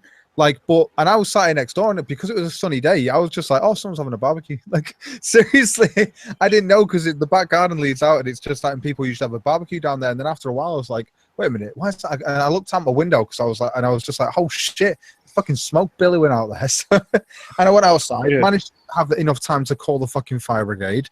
Everyone was outside and just waiting and stuff like that, and it all got sorted out. So this shit baffles the fuck out of me. So it really can does. can I ask a question? Yeah, but this is a huge building. I mean, a lot of people did die. Can I ask a question? Yeah, why do you guys keep what was the relation to Jon Snow and Lily Allen? It's because Alfie Allen, her brother, is on Game of Thrones. He's Theon Greyjoy. Oh, yeah. And there's a character on Game of Thrones called Jon Snow. No, I know. I watched Game of Thrones. I just didn't know. Oh, you okay, do? Okay. I just didn't know. It was just a weird tie-in from that train of thought that we were on right there. Okay, got it. She does look awful like her brother. Like, she looks like. I can see it now that you mention it. Yeah, and it makes me kind of makes her less attractive. Hey, but at the end of the day, Theon Greyjoy lost his dick, so yeah. Yeah, that was someone in chat said she deserves the same treatment. Yeah, when I look at him now, I always think to myself, like, every time I see him, even in like John Wick, and I'm just like, your dick. Like, in my head, I still see it as not being down there anymore. Like, he's a fucking Ken doll. Oh god. With Jon Snow, I don't know what his politics are, but if they're anything like Lily's, no, he doesn't talk symbolic. about it. He doesn't talk about it. Jon Snow knows nothing, so he's smart. That's what I love about this. Jon Snow knows nothing, and he's trying to find out off Lily Allen. No, nothing, Jon Snow. I mean, is that really? Guys, do you not realize she's on the ground? No, the fucker's real name is Jon Snow. She's short. I just feel like you accidentally did You Know Nothing, Jon Snow. Do you That's funny. sense that there is any attempt at all to bind these two societies together?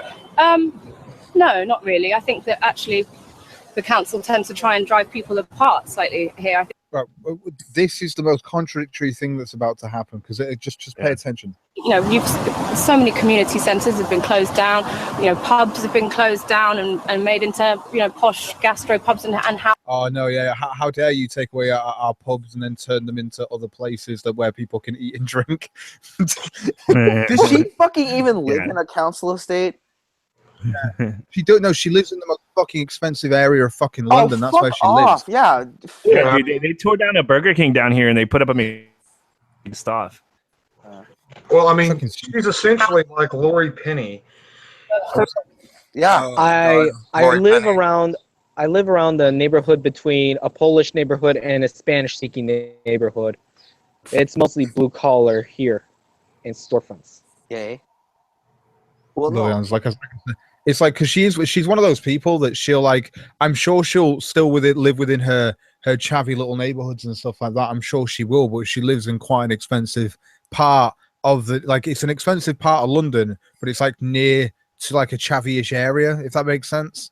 That's the way that it is in Britain. You've got to fucking deal with that. Like, it's like your neighbor maybe paying like fucking £1 million for his fucking thing, while you're paying about £400. It just depends. But theirs will be a lot better. But, rich people, people are encouraged not to congregate and and discuss what's happening in this area. But They're not encouraged to have a community spirit, but look what happens when something like this happens. People they know that the council don't care about them. Okay, so people have Oh my god. They know that they don't know. They have a community spirit. So even though you saying that it's being diminished by the council, it's obviously not. But you don't want to say that it's not. So you're just going to say they know the council doesn't want. Look, fuck off. Like it's just so. This whole thing is the worst thing that I've seen. By like Lily Allen, just go and fucking sing a song. Seriously, just sing a song about how you suck your boyfriend off, but he doesn't pleasure you properly. I don't know. Fucking go and sing a stupid woman. No, They care. It's them that's going to care I for think one of themselves. the things that any outsider like me coming in finds is that the community is actually immensely strong Yeah. and extraordinarily bound together, despite And we have an Despite what you've just said. amazing event. Despite everything you just said. Yeah. Carnival, and the Conservatives doing everything in their power to try and shut it down or to try and privatize it and try and charge people. It's constant. But then on the other hand, I suppose people looking at it may say, well, she's probably pretty well off. I guess she lives in a nice house and all the rest of it. I do now because I've had a lot of. Oh yeah. Some people like me, Jon Snow, I'm saying it right now. Yeah. Well, Jon Snow knows something. Fucking hell, he does know something. well, here's the thing. I don't get this. Could someone explain this to me about British politics in general? Go. You guys apparently don't have the same kind of left wing, right wing kind of thing here, because your guys' conservatives really aren't. We do have left and right, but it's Tory right and conservative. Conservative / Tory right, and then you'd have Labour, which are left, and then Lib Dem that are just a wet fart. That's the best way of putting it. But it's such a weird thing because I've noticed this about your Conservative Party that they're not very conservative. They still like to shit a lot. I mean, I can't say that much about ours, but you guys just the politics in general just fucking. No. Well, trust me. Like, I didn't vote this year because it was so fucking stupid. Like seriously, if you look at the manifesto of of the UK when it comes to Tory, the manifesto turns around and it's like, we believe in meritocracy, and then it goes on to talk about the gender wage gap and how the disability wage gap and the racial wage gap, and it's like, are you fucking serious? And it talks about how they're going to try and get more women into certain fields and stuff, and it's like. Right, so you're literally going to have another form of positive discrimination under the mask of meritocracy now? Go fuck yourself. God damn it. But here's the thing. Because she's going to go on, because Lily Allen is, I assume a lot of your are Labour supporters. They're Corbynites. She's obviously Corbynite. I think she votes Labour. I think a lot of people vote Labour because they don't like Tory. They can't stand it, and they want to blame the government now for everything. Now, the Tory are penny pinching fucks. That's the reason why they've closed down the community centres and shit, because they're penny pinching cunts. It's not to fuck over. It's not to basically destroy your sense of community. They're just penny pinching motherfuckers. That's exactly how Tory are. They're always going to be like that. And to be fair, the only reason why they're even in power anyway is because Labour won't fucking pull out of Europe. It's as simple as that. Well, yeah, I mean, yeah, that's a huge issue. And you have a fucking communist.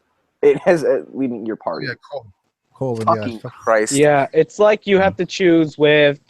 It's always that giant douche and turd sandwich scenario. Pick the one who is less likely to fuck you over. You're still gonna get fucked, but you're not gonna get fucked as much with the other guy. Right. I was like, Tory's gonna win. I'm gonna vote for Tory. Then the manifesto came out, and I was like, no. Yeah. Let's censor the internet. Let's censor the internet, guys. Melissa Carley just gave me $5. The conservatives in the UK would be Democrats in the US outside of the true patriots and statesmen like Farage. Yeah. Well, no. I want to get your opinion on this because I saw because I was watching. I'm a big fan of Tommy Robinson. I follow a lot of his stuff. And he came to your neighborhood in Manchester a couple of days ago, and he received a huge fucking support from him. Do you think if he started a coalition party, would he win? Do you think if he headed it? I think he could get a lot of support if he started an actual political party. Yeah, I think he could. The thing is like, it depends whether it's one of those things. The media is going to shit on him. Obviously, the media is just going to call him a racist and all that shit, and he won't get the support from a lot of people. I think a lot of people will support him, but not enough. I think he's got support, but it's just not enough. It's almost like you think it'll take? Do you think if Richard ran for president, do you think he'd win? Yeah. He's got support, but he won't have enough. That's Do you think it'll take another terror attack or something? Because he can do it. He's almost there. It's not about that. Like fucking hell. I live in a fucking Muslim community. Manchester is a Muslim community. So yes, you'll have a lot of people in Manchester go out there, and you'll have ex-Muslims as well go out there because they know the fucking religion inside and out. And you can sit there and have and even though you sit there with your march and call it, we're marching against Islamic hate, it gets put in the fucking media as look at the racist fucking Islamophobic march in Manchester, like run by fucking Tommy Robinson, and the fucking EDL. He hasn't been part of fucking EDL for like 5 fucking years. Exactly, Tommy Robinson, part of the EDL. No, he's not. No, who was once the leader of the EDL. Like it's so fucking like got guilt by association. Yeah. Well, like it's just. Well, I've got to say something on the original topic about leftist violence and all that. And I'm going to punch out after this and I'll be in the chat. But I just wanted to say, from what I've seen of the leftist violence, and especially the Evergreen incident, the left is being eaten by the extreme left. Mm-hmm. The same teachers that coddled those students, those adult children, are now being eaten alive by them.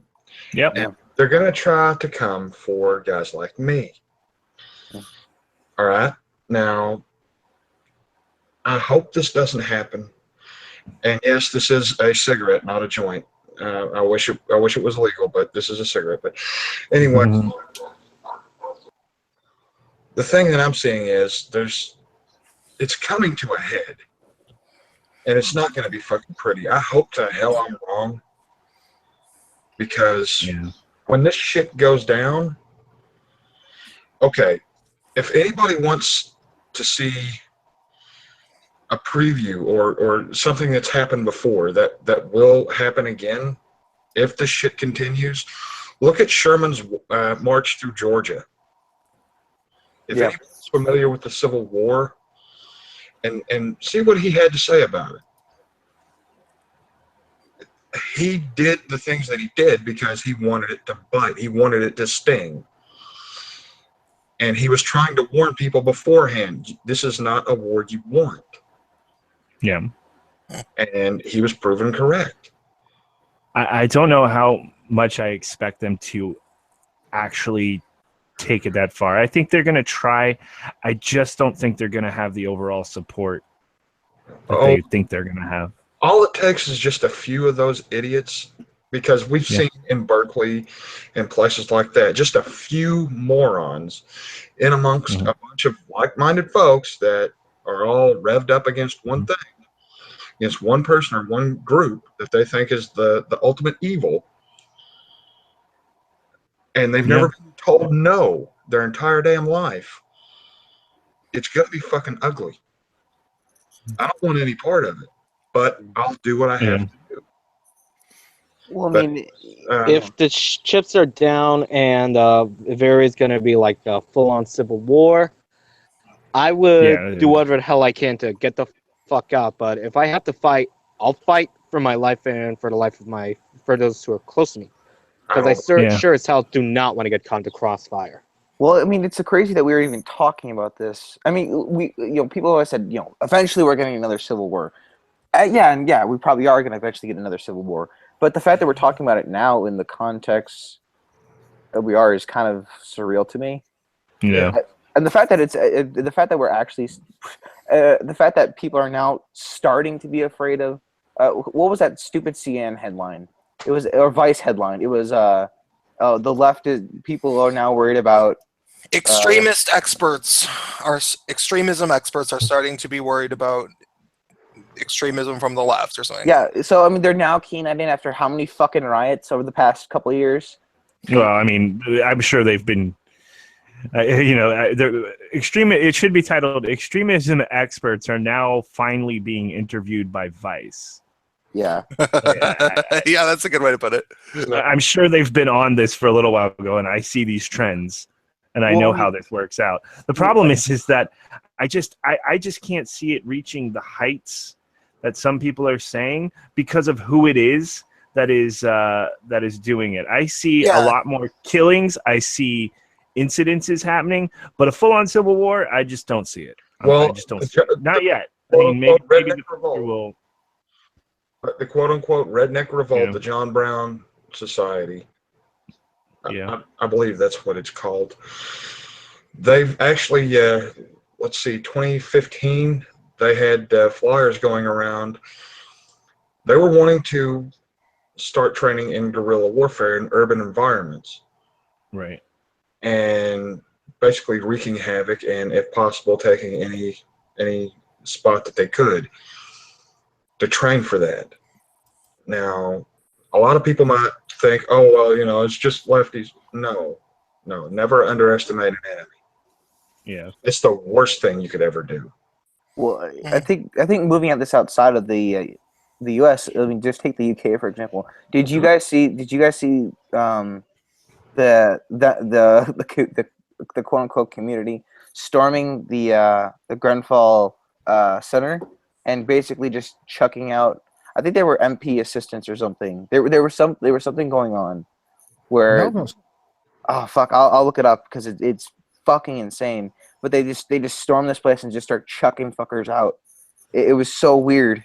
Well, during the London riots a few years ago,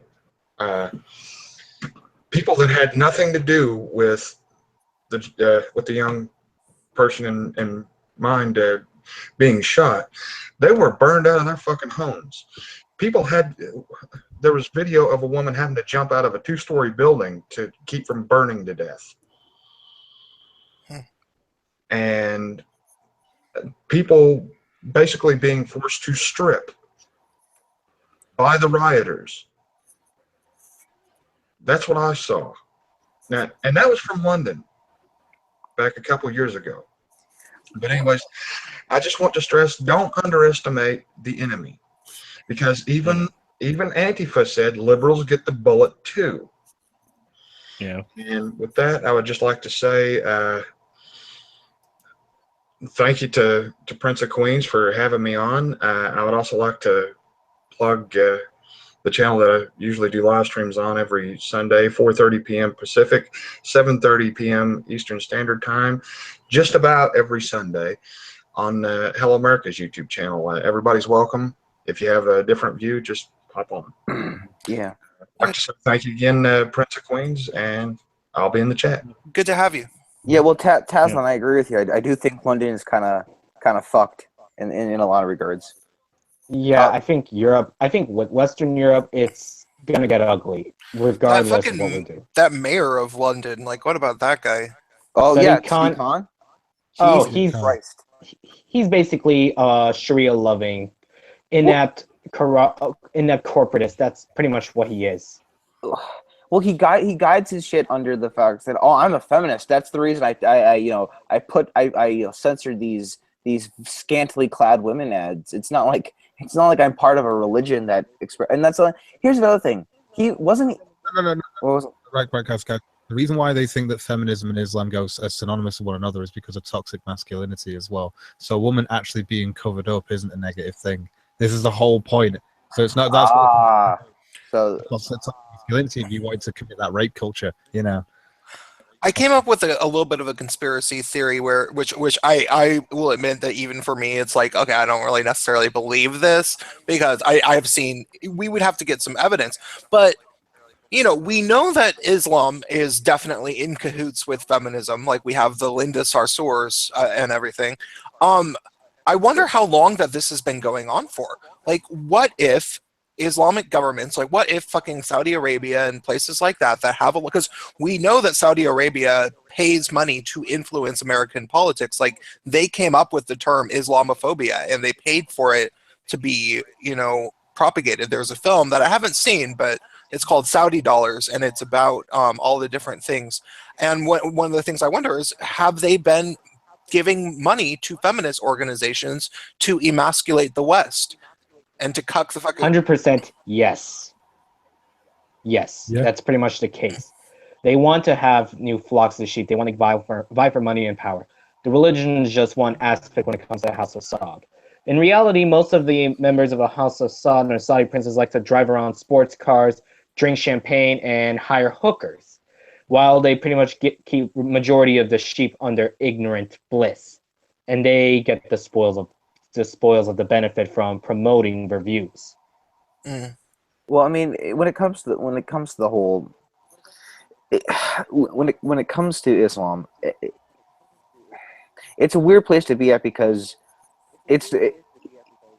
we only see it in relation to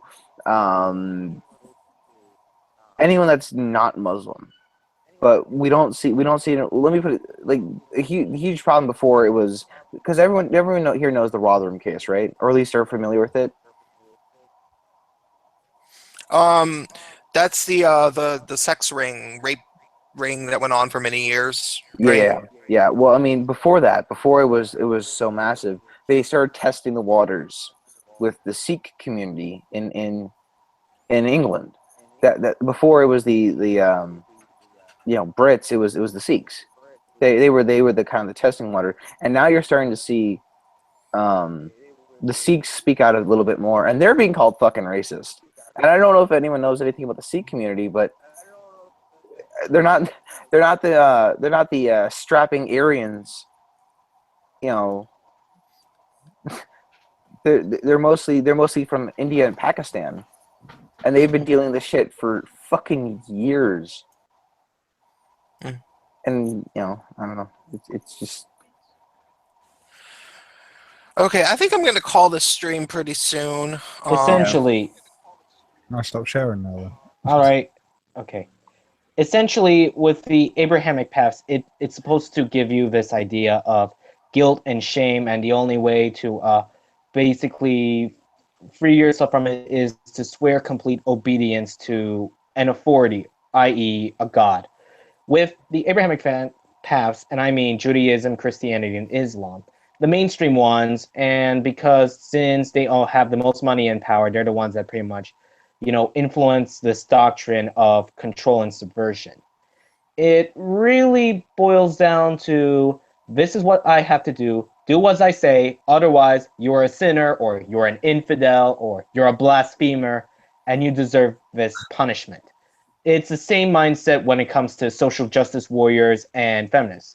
Essentially what you have is, do this, you do this or that, otherwise you're a misogynist, and you deserve this punishment. Right? It's essentially this authoritarian and collectivist thinking that gives you this sense of false guilt and fear. Yeah, but the authoritarianism is based around this no true Scotsman that you're trying to adhere to. That's the problem. You're constantly trying to make sure you're committing these major sins, and minor sins you can repent from. It's the major sins like drinking alcohol and stuff and eating pork and shit. That's the stuff that you can't get away from. And I mean, well, unless you can go through martyrdom and stuff. And but yeah, it's one of those. I'm writing something about it at the moment from a load of passages in the Quran, because the worst thing that you'll ever hear a Muslim say, that honest to God, the worst thing you'll ever hear a Muslim say is this. Tell me in the Quran where it says that you should kill innocent people. Tell me in the Quran where it says the fucking word innocent. Anyone. Dare to find it. Because you can't. It doesn't exist in there. It doesn't talk about innocence. It talks about corruption, and it explains how corruption is something that can be killed. Because it explains that it's only corruption within the land, or what's the other thing? Corruption with the land, or if you kill for another soul. And that only if you, that's the only time that it's okay. And if you do, and if it's anything other than that, then it'll be like that you've killed all of mankind. And then if you save a life, it's like you've saved all of mankind. It's just fucking nonsense. I finally heard I watched Matt Christensen's video where he played the phone call of Omar Mateen. Did you guys? No, I've not seen that. Okay, yeah. He actually has the audio of the phone call from Omar Mateen, who was the Pulse nightclub shooter, when he called the cops, 911, and he was declaring himself to be of the Islamic State. And it was pretty interesting to hear him talk about, what he said that I thought was interesting that I was kind of surprised by.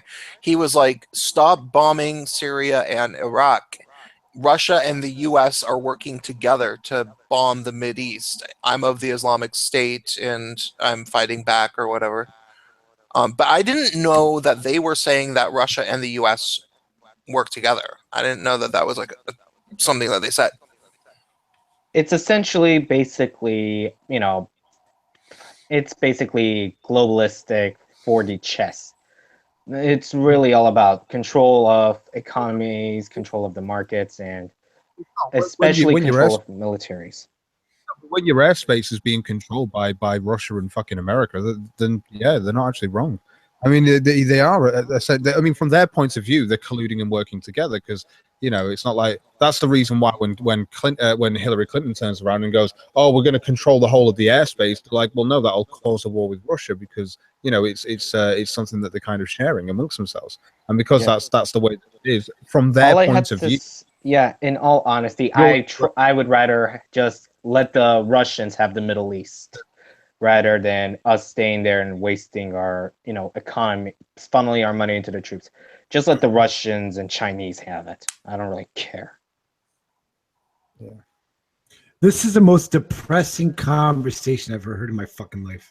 Like I'm just trying to like soak it all in. Like I know everything you guys are saying, but yeah, that's the thing is that as a British person, I'm a cynical cunt, but I always find like for some reason I can always find like a dark humor within my like the cynicalness of the world. The whole world's a freak show. In all honesty, you might as well just have a seat and watch. Hey, the thing is, oh, sorry, go. I was just gonna say hi to our new guest. He is. I've never actually spoken. I never spoke to him either. Clashing Ideals. Oh, yeah, me neither. Yeah. This is the first time we met. What's up, dude? He's a proud boy. He was just telling me. I didn't know that. I'm a proud boy too. Yeah. Just really? came out the other day. Nice. How do you get into the did you join? Like did you get jumped in or something? Like you get jumped in like the Bloods and the Crips. You join a DM and then they bash you for about 10 minutes and then you're a proud boy. You join a DM? It's like a Twitter thing? I'm just fucking you. They roast you? They make you stupid shit. Got invited into the inner circle, bro. What's up? But basically you just find what's up. You just find your chapter and then you say what'd you say, like I am proud of the I'm a Western chauvinist. Yeah, I'm a Western chauvinist who refused to apologize for creating the modern world, and you're a proud boy. That's how you get in. And then there's other degrees. Yeah, proud boy. Third belt. What? You got to work up. I didn't know. Yeah. Third degree, you get a tattoo in your body. Like I have right here, proud of your boy, on my finger. Oh my god. Huh. That's awesome. That's fucking awesome. And really, I did it on my finger because white power, so proud of your boy with the white power. That's awesome. Oh, again, this is basically we're entering an era where parody meets reality. Yeah. Where, again, it sort of follows this idea where the more memes that are pretty much ripped around the left, the more it becomes reality and how ridiculous the left can be at times. Yeah. No, I totally agree because it been so many hit pieces against the Proud Boys this week. And I've been called a white Nazi supremacist. I'm more interested in your views now as you're a black Jewish man. What kind of resistance have you seen? Shalom. Shalom. What kind of resistance have you seen? Because you went down your latest video that I watched, I really enjoy, and you guys should check his channel 100%. When you were down there at the in Atlanta, and you were doing your thing, interviewing, what kind of resistance did you see off camera for what you were doing? Off camera? Well, like on my YouTube channel, or like just in general, like the media, because the media fucking did no justice for me. Right, but I'm sure you had stuff that happened that wasn't on film, like leading up to the event or maybe after the event. When they speak their real feelings, Well, when they know they're not on camera. It was like this. It was pretty hot. Like, it was pretty hostile. We got a lot of death threats, and I get a lot of death threats in general. No clue why. But the moment I went to the other side, they would just flip their wig. They call me all kind of bad names, misogynist. They was like, oh, that guy right there, call me Uncle Tom, which I hear a lot. Right. And it was really hostile. It seemed like there was more hostile me being a black guy on their side than all the other Proud Boys. Yeah. Turncoat. That's probably what you're not identifying with them. People really hate the traitors. The people that they view as traitors. Like if you're a gay guy or a woman or a black guy, you're gonna get it worse than just a straight white guy. They expect straight white guys to be like that, but really it makes their blood boil if you're not a straight white guy. Funny story. Prince, your last video on the gay white males being left behind or ousted, that was fantastic. Oh, thanks. I sent that to a few of my gay white friends, blah blah, and they were like, I never really thought of it that way. Mm-hmm. But it was totally. It's not cool anymore. Yeah. Well, no, and it's more complicated. Like, it's not just that it's not cool. It's that the Democratic Party not only decided that they had our vote in the bag, like they decided that oh, well, we gave the fags what they want, so they'll vote for us again. But not just that, but there was sort of a conflict of interest in the way that, like,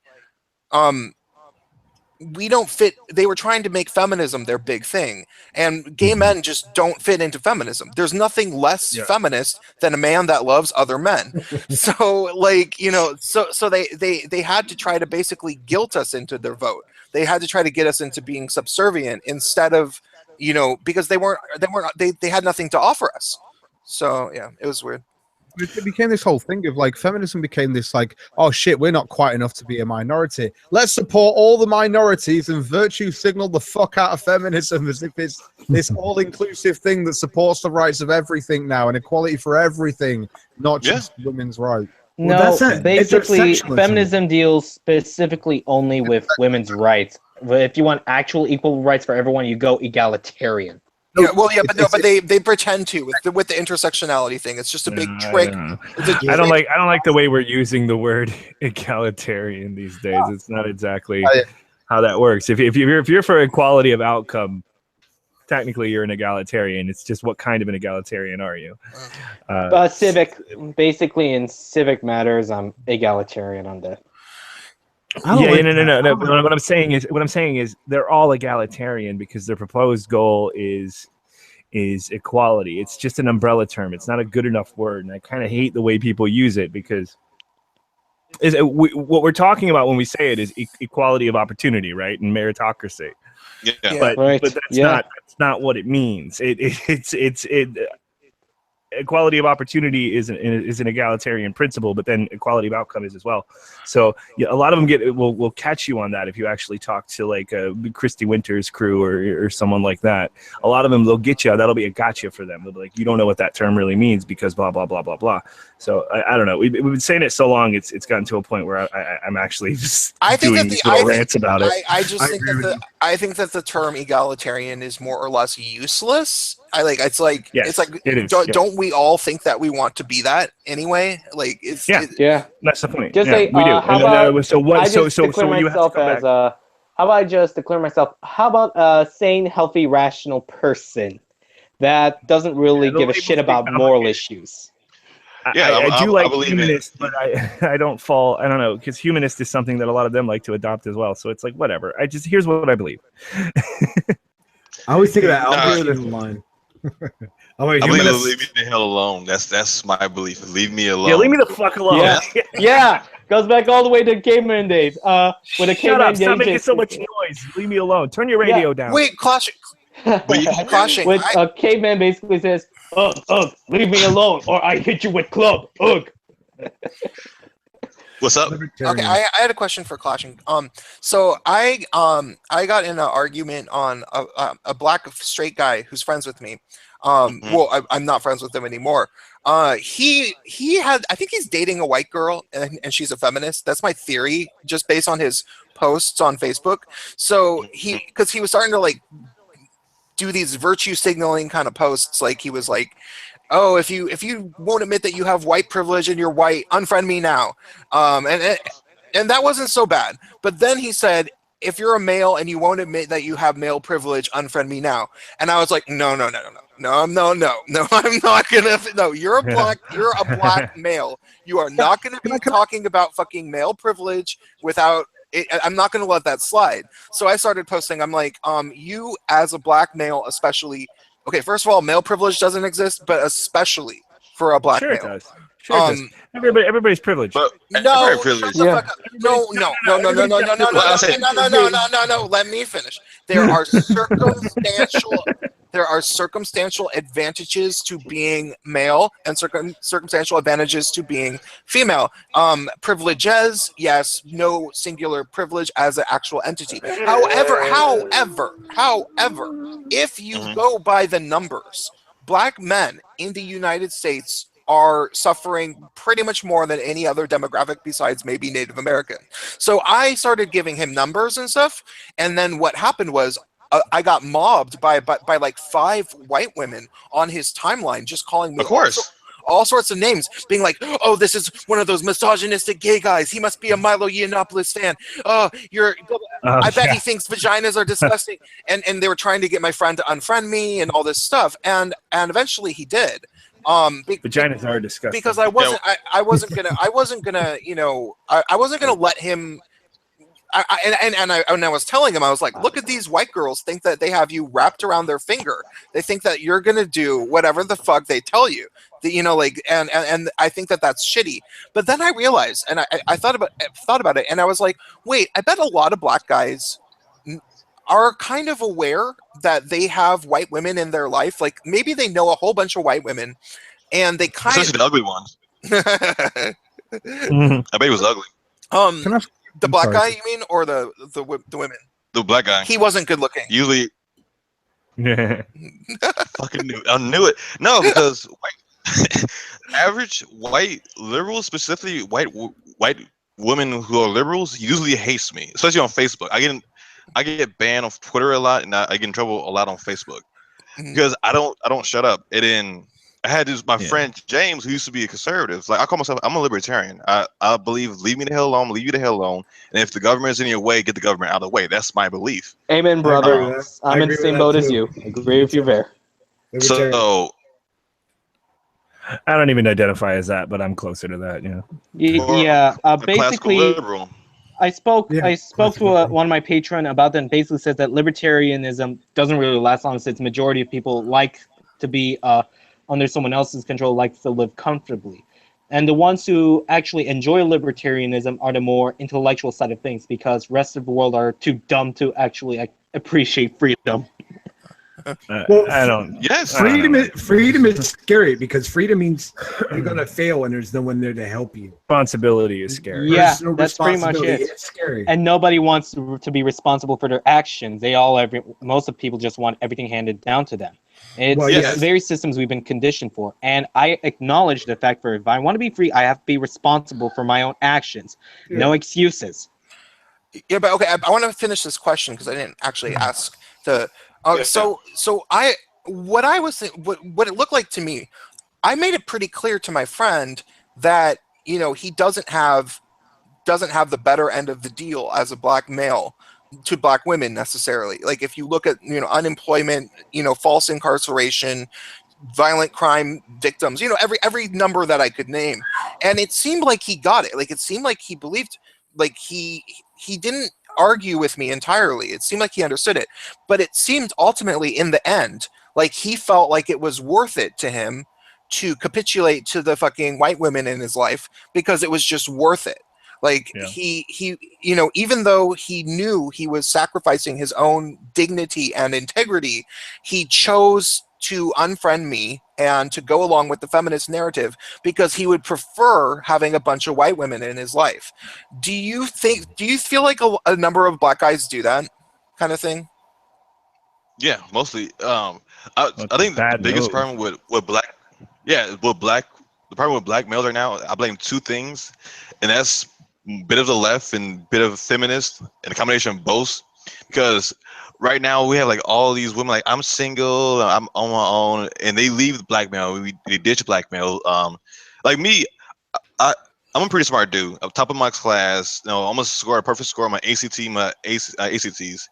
And so I feel like it's you have options, you have reason to do this, and the backlash like, well, you one in a million. Like, if a person responsible, no, they can make it out of the hood. Like, I have a car, I have an apartment, I'm married.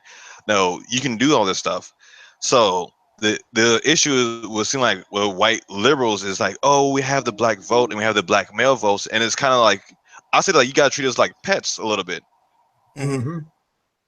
I get angry with that. Like you treat me like a pet because you assume that I'm going to agree on all these things because, you know, I have really no clue why, and you assume that I need your help, which I don't. Like I fucking hate Hillary Clinton with a passion.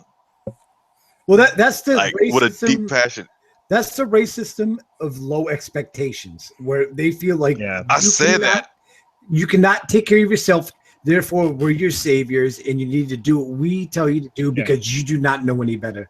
Yeah, you guys weren't here, but that kind of ties into how I was saying, like Steve Shives will talk about the poor people in the South.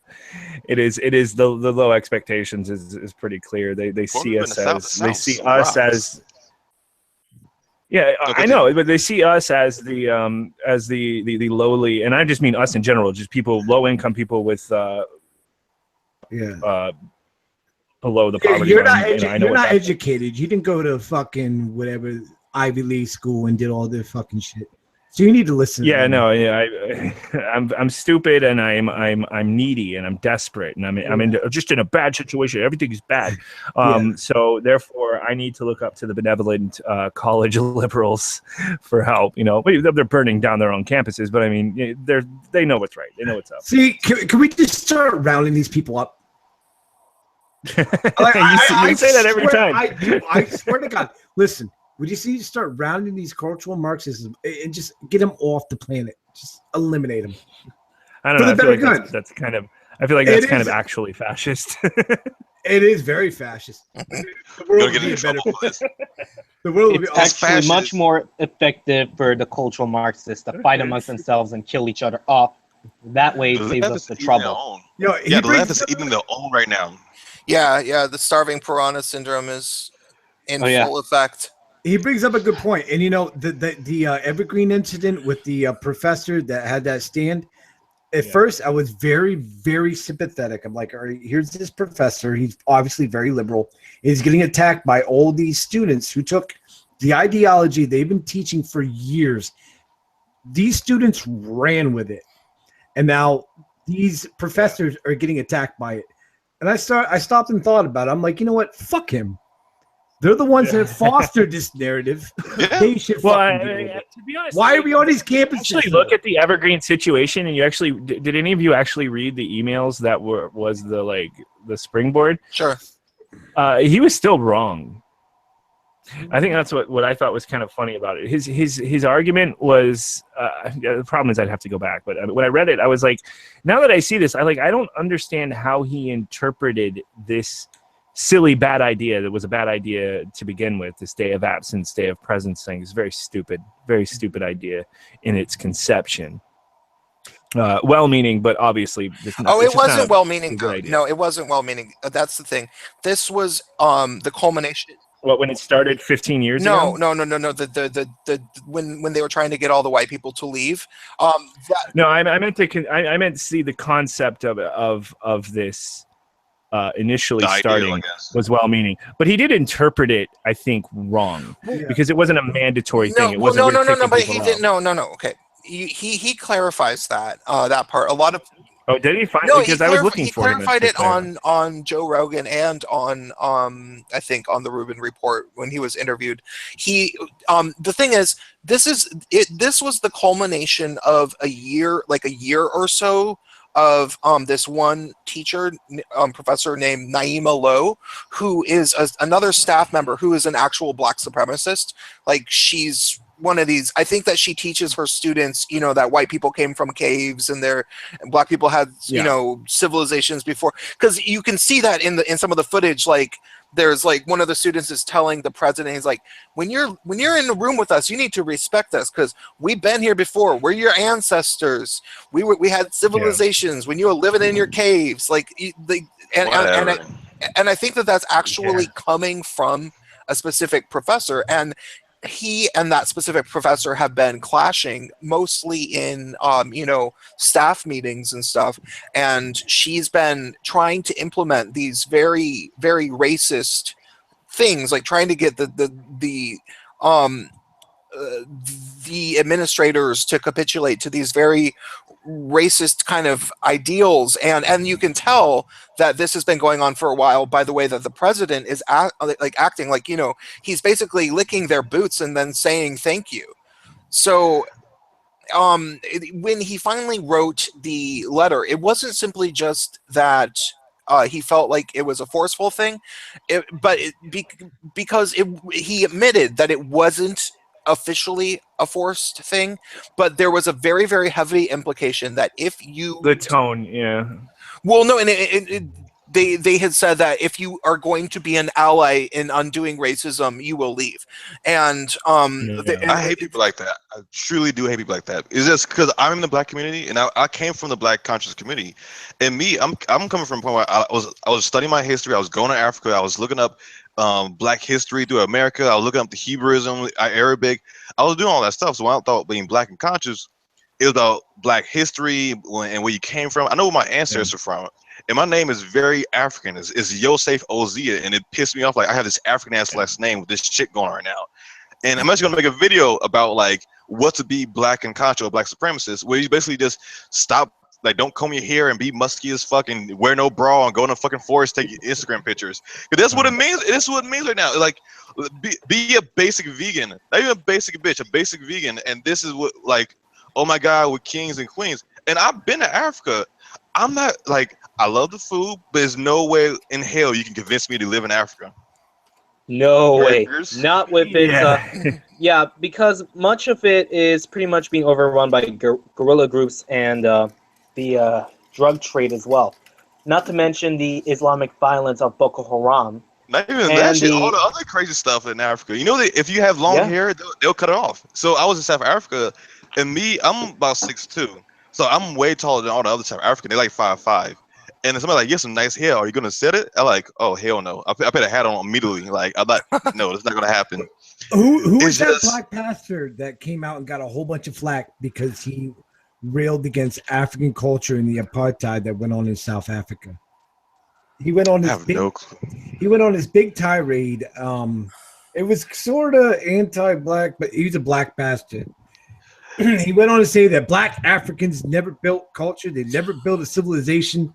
And white man, hold on, let me look this up. Oh, I have something good to read, by the way. I have a audience member who I'm friends with on Facebook, who is she lives in South Africa, and she sent me screen caps of some sort of email that she got from her school. She goes to university. I want to. I could screen share it just like this. I think. Hold up. Can we just build America and do the best we can? Like, I hate. Yeah, it's like, is this my whole thing with the whole black movement right now? Because the one reparation it's not going to work, and it's this weird thing in the black community right now. Like, we got to have reparations right now. We got to have this right now. Whereas, like, we don't need this stuff. Like, trust me, like, welfare is a failure. Do you want welfare times 2? Like, welfare is a failure. It destroyed the black family. That is what they want.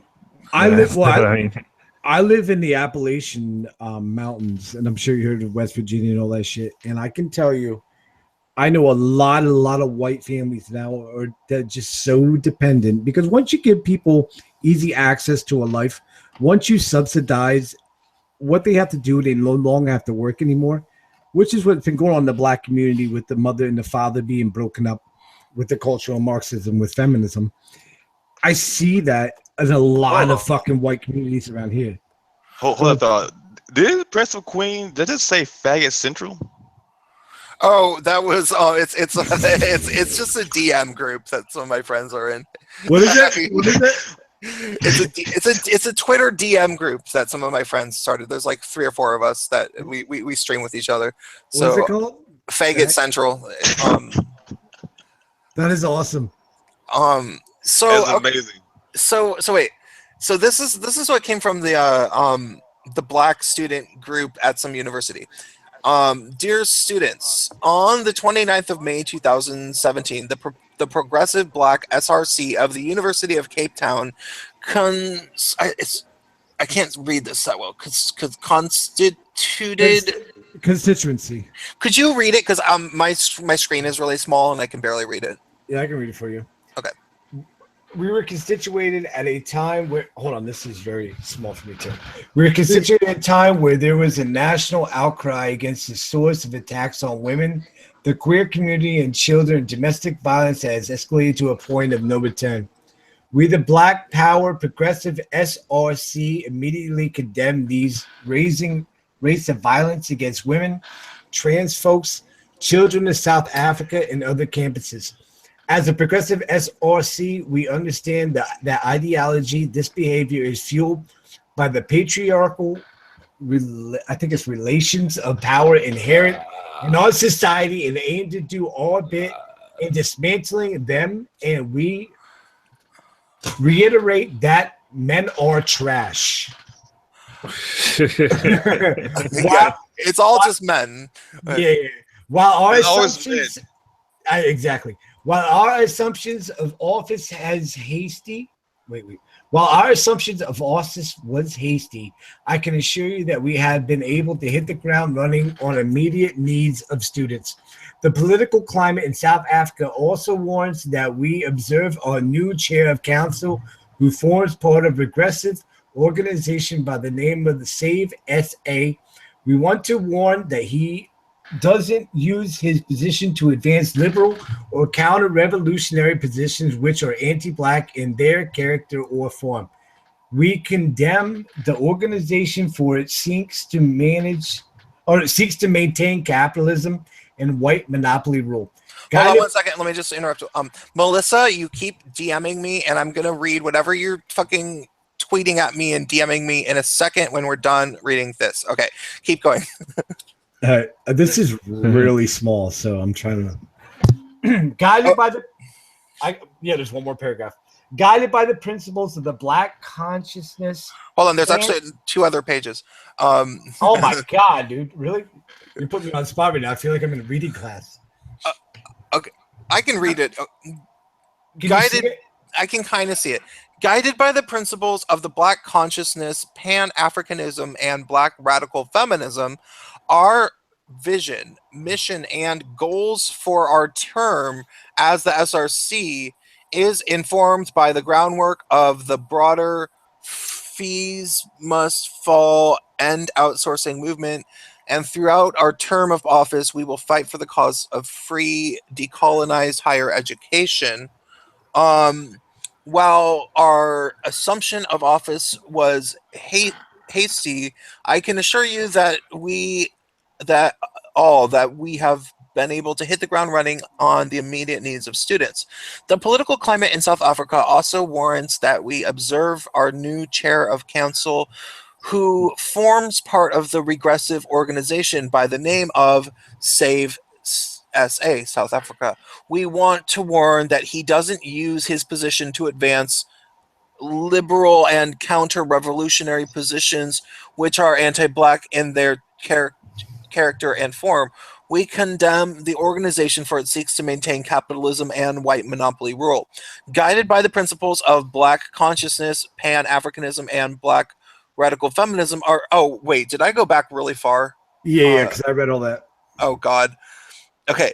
We are here for students, particularly Black students. These are the students who are most marginalized in society and in the university.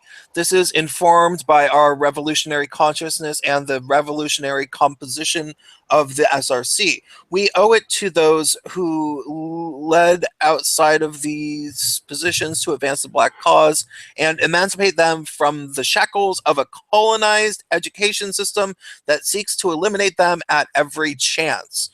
We would like to change the facade of the SRC and move it from the reputation of being a mouthpiece of management and realizing its true power in affecting student-oriented changes, wherein management is the direct enemy of and hindrance of progressive changes. I think it will. Okay. That's a whole bunch of I bad. guess some.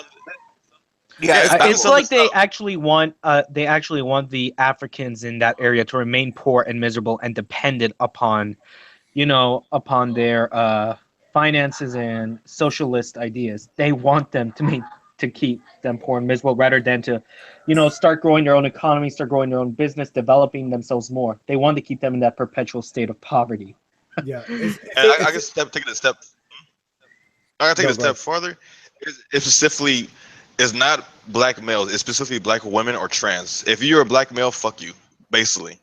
And you notice a lot of this black movement is very anti-male. If you go on Black Lives Matter page right now and you look at the what they wanted to do, it's very anti-male. It's anti. I mean, I think they could probably have to reconcile with their feminist some of their culture, though. I mean, it's anti-straight male is the thing. It's anti-straight male. Yeah.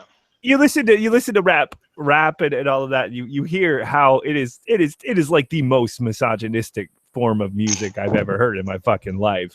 And like they have to reconcile the culture with that fact that black culture is the subculture, at least in America, is hyper misogynistic. It doesn't gel very well with feminism. Sarkeesian called that out though, and then the black community called her racist, so she shut the fuck up. Exactly. Yeah. Hilarious. The new Ray but the answer to that is to go for men. Is to keep that anti-male thing going. Oh yeah. I guess. I don't know. I mean, they're so contradictory. They're basically eating each other at this point. So. Oh my God! This chick that just joined is drinking honey brown. I haven't seen honey brown since 1998. Jesus Christ. Ooh, hey, Melissa. Hey, I just wanted to say. Clashing, I don't know who you are, but I think you're fucking base as fuck. I just wanted to say that. And the reason I think you're base as fuck, right? Like, the two main reasons I think the black community is plagued as it is fucking leftism and feminism, right? Like, you nailed it on the fucking head. So, congratulations. I think you're base as fuck. And it really doesn't, and it doesn't really help with the state of Africa since the Pope is a Marxist as well. and the only reason I would say you're not based is that you're a libertarian rather than a nationalist. But we'll get to that in a minute. Hi guys, so I'm Melissa, and I run a right-wing tranny shit show on my fucking YouTube channel. So. I like that label. Right-wing tranny shit show. Sign me up. Sign me up. No, I'm halfway. Have you seen Riley Dennis's latest fucking video? I try not to. I saw a reaction video to that. Oh my God! When I made my YouTube channel, I said I'm never gonna respond to Riley Dennis, and then he makes this fucking video, right? Oh, is it the one where his hair is all off to the side and he looks? I don't give a fuck what video. He looks like some sort of show pony or something. Where he's trying to be a. I'd rather. What? And I'm about to shit right in his mouth. I'm already halfway through it. It's fucking marvelous, right? And those of you familiar with the way I do videos when I sit down and actually fucking do them. I'm not talking. What I mean is I make regular content. I just don't do sit down videos. I make live streams. That's what I like to do, right? But this is a sit down fucking video. And the last time I did one was against Ben Shapiro, and I crapped squarely in his fucking mouth, right? And oh man, I gotta see that. I did, because you run your fucking mouth. I don't care if you're right wing or left wing. I will shit in your mouth, right? And I don't give a fuck. And I'm a right winger, right? I'm unashamedly a right winger. And I'm sorry, this is all coming out at once, but fuck, I've been hearing this this live stream all at once, and all these thoughts are coming up, and I only have so much money. So, bam. Here's what you got. So we were talking about egalitarians. I am not an egalitarian, right? Because it's a watered down term that means fucking nothing, right? I am a nationalist, right? So if you're part of my nation, regardless of your skin, gender, fucking color, fucking orientation, fucking gender status, genital status, yada, yada, yada, fucking yada, right? You're more important to me because you're an American than anybody else in the fucking world. Deal with it. Kin selection, motherfuckers. Always trust the kin selection. Can we say if you're one of these fucking refugees from fucking Syria or wherever the fuck you're from, right? Like, you're less, in my mind, you're less than an American. Deal with it. Can we say Western world? Because I love America, trust me.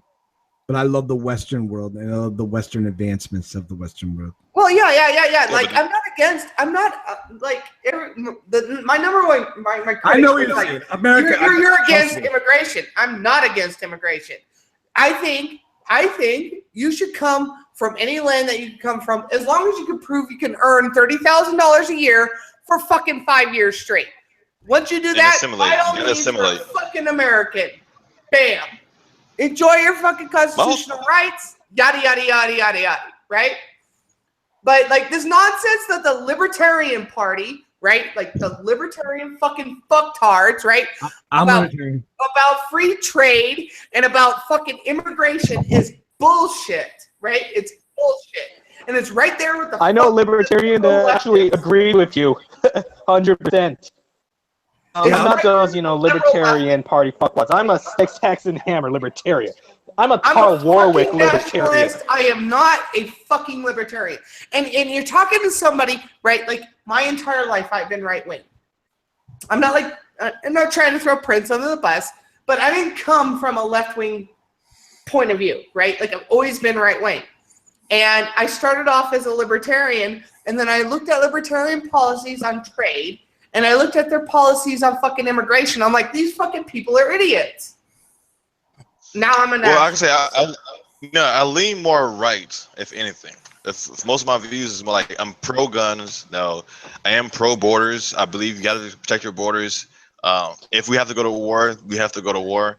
It just, I call myself libertarian. I want the government to get the hell out of entrepreneurs, because it's extremely hard to run a business in America.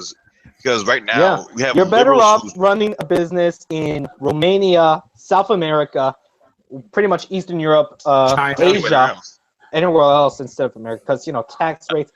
Except for, some places in the Caribbean where the tax rates are just ridiculously high and most of the people are in perpetual state of poverty. Again, that's a lot thanks to damn socialists in charge. Yeah, if I ran for office, I will run as a Republican. I would, because I believe one thing, we have too many laws in the books. We have taxes way too high. I run a business, and the most expensive things is the employees. It's the most expensive things, and it's so much red tape you have to cut to run a business. It's absolutely ridiculous. It's like I paid $3,000 on 3 pieces of sheets of paper, which was the same thing, which I will never get back. I have to do every 5 years. I would pretty much run an eco-tourist industry. That's pretty much how it is, right? Because where I come from, where I was born, we relied heavily on the tourist industry, because that was basically our main source of the economy. It's very difficult to start a business there in the nation because the taxes is like 50% high. Property rates are cheaper, but you got to pay like half of your income to the government. It's like, screw that. Mm-hmm. Yeah, I come from a third world. I come from a third world mentality. Ironically, it's because I was raised Catholic, and basically that pretty much molded me. And my dad is pretty much a Navy. He's like old school American Navy, and I got that from that. Well, I mean, like if you apply some critical thinking to the fucking left, any of it falls fucking apart, right? Like universal healthcare. Let's talk about universal healthcare, right? Oh, I got some horrible things on Facebook. I've seen that. Living proof what it does. Somebody's called me. I don't care how you feel about fucking. I don't care how you feel about fucking global warming. That's not my point. But right now, there's lawyers in Congress arguing if global warming is a thing, right? That's what lawyers are doing in Congress right now, right? Now, why don't I want these cocksuckers running my fucking healthcare? Because they're fucking lawyers, right? Now, these same cocksuckers, like if universal healthcare is a thing, and now I'm a tranny, I'm grade A fucking tranny, right? And these same cocksuckers are going to be the fucking motherfuckers that are going to sit there and argue if gender dysphoria is real or not, right?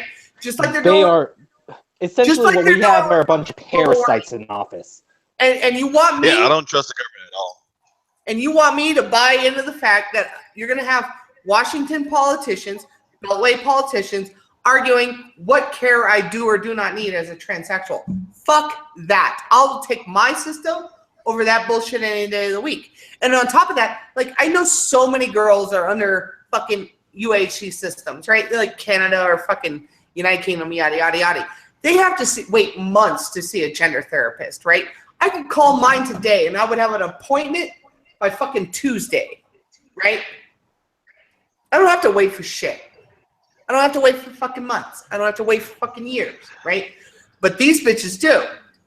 So, like, I see right through the fucking scam of UHC. It's bullshit. Cognitive thought as a UK man. What do you think? Cog, are you still here? Yeah, sorry, what are you saying? Oh, what she was saying about the UK health system, universal. What do you think about that? I don't know. It's like part of me, I like the fact that there's the NHS, but I do think that there should be, because it's really weird. We do have like privatized healthcare in the UK, and I think that they can both exist side by side. But I do think that we still need a national healthcare for those that are on welfare and those that are just going to need it because they're on disability as well. And it's just like a general, basic, bare bones care, right? Okay. Of the poor, that I'm asking. Of the general poor that really. Yeah. Okay. What we kind of have now, which is just the basics and stuff. It's cheap medication and stuff like that. Right. So won't be too costly to the taxpayer. So the more slightly affluent people do have access to private healthcare, right? Yeah. Okay. I was just curious. I don't know. If you want to, you can sign up with like Bupa and stuff like that. There are loads of different types of privatized healthcare that already exist, and you get you get better service for your money. Obviously, you're paying for it. But the difference is the National Health Service being there. It's the only reason why it's so costly right now is because you can be you don't even have to have refugee status or anything, and you can claim a National Health Service. So you can literally come into the country. Be an asylum seeker and go straight to the NHS, go straight into a hospital. You'll be fine. So I can fly over there, break my leg off the airplane, and get and go straight to the hospital. Yeah.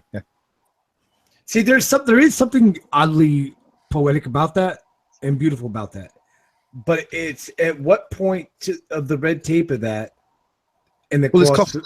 It's not good because it's costing the taxpayer money. When I go to another fucking country, I pay when I go.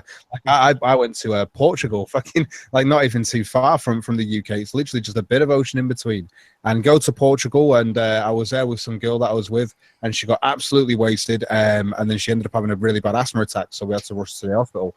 And I paid for the entire thing, paid for her to have the night overnight care and stuff like that. And it was just money that had to come out of what we had. So it was one of those things where it's like I don't see an issue with doing that when I'm in someone else's country because I'm paying for the service.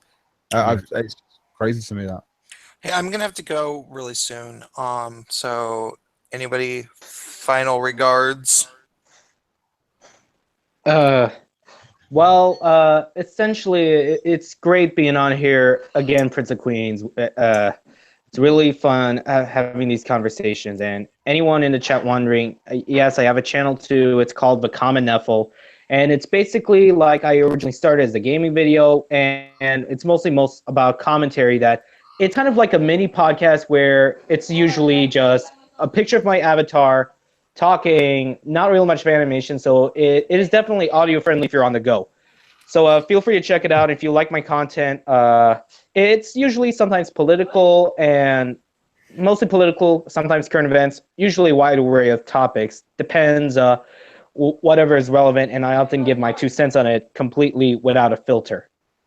Shameless plug. I like it. Yeah. I like it.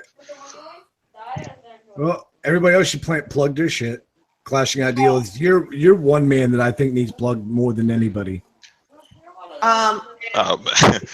Since we're Both wrapping you it guys. up, Yeah. my name's Melissa Carly. If you type in Miss Melissa Carly on the internet, chances are you're gonna land right on me. If you want to watch high content, low humor videos, feel free to watch my training shit show at my YouTube. Otherwise, feel free to follow me at Melissa Carly. Yeah. Clashing Ideals. You find me at Clashing Ideals. Talk about politics. That's pro-gun, anti-government for most part. I do live streams. I try to go out there. One thing what is that? Fire alarm. One thing I try to do is cut through the bullshit, and I say a lot of things that you're not supposed to say, and I think I get a pass because I am black. So I'm very critical of the black community. I'm very critical of feminists. I'm very critical of Islam, like things that usually you in a lot of trouble, and I think I get a pass because of that. And I'm just trying to cut through the bullshit. In my channel, I try to have an open conversation, an open debate. I think the biggest problem we have right now in our society is people are not talking. They're not, and they won't be honest. It's People just have chosen their sides. But for everybody watching right now, go and I Clashing Ideals. I hope you do more of those on the street, kind of recording, talking to people, kind of. probably tomorrow. I'll most likely be at CNN at a rally, so we have that, and I'll probably be at the shooting range. So it'll be most likely I'll be at the CNN interviewing people out there and harassing CNN, and then going to the shooting range. Record a shooting range. I want to see that stuff. Fuck the CNN. If anybody know me, I fucking hate the CNN. CNN, they fucking cut me out completely out of the Proud Boys piece. Like, it's a bunch of angry white guys, and then the scene that I was in clipped me out right there, and then goes to the other guy. Like, are you fucking serious? I had a megaphone. Let's get the black guy with the still megaphone. clip me out. Clashing, can you put your YouTube details in the side chat? Because I would really like to. All right, Yeah, Clashing and upload some of those gun range videos, dude. I want to see that shit. Because even this week, it was like somebody was like a semi-automatic. You hit the trigger and 50 bullets come out. Like, that's not what a semi is. That's definitely not a semi. I have a semi on my bed. It's called a handgun. Exactly. All right, Cog. Yep. Do people not know who cognitive thought is? Pimp your shit. Oh, okay. Yeah. Type in cognitive thought into YouTube. You will find my stuff. I'm a cynical bastard. Well, I like to see my videos as comical, informative response. So, you like that Cog does a very good job at breaking shit down. If I may say so for myself. I want to do memes as well. That's another thing. Yeah. We have a 2-part response video to Cat Black that's on both our channels. Yes, we do. It's fucking awesome. All right, so I gotta go do something now. Thanks everybody for coming on, and adios. Bye. Adios. Later.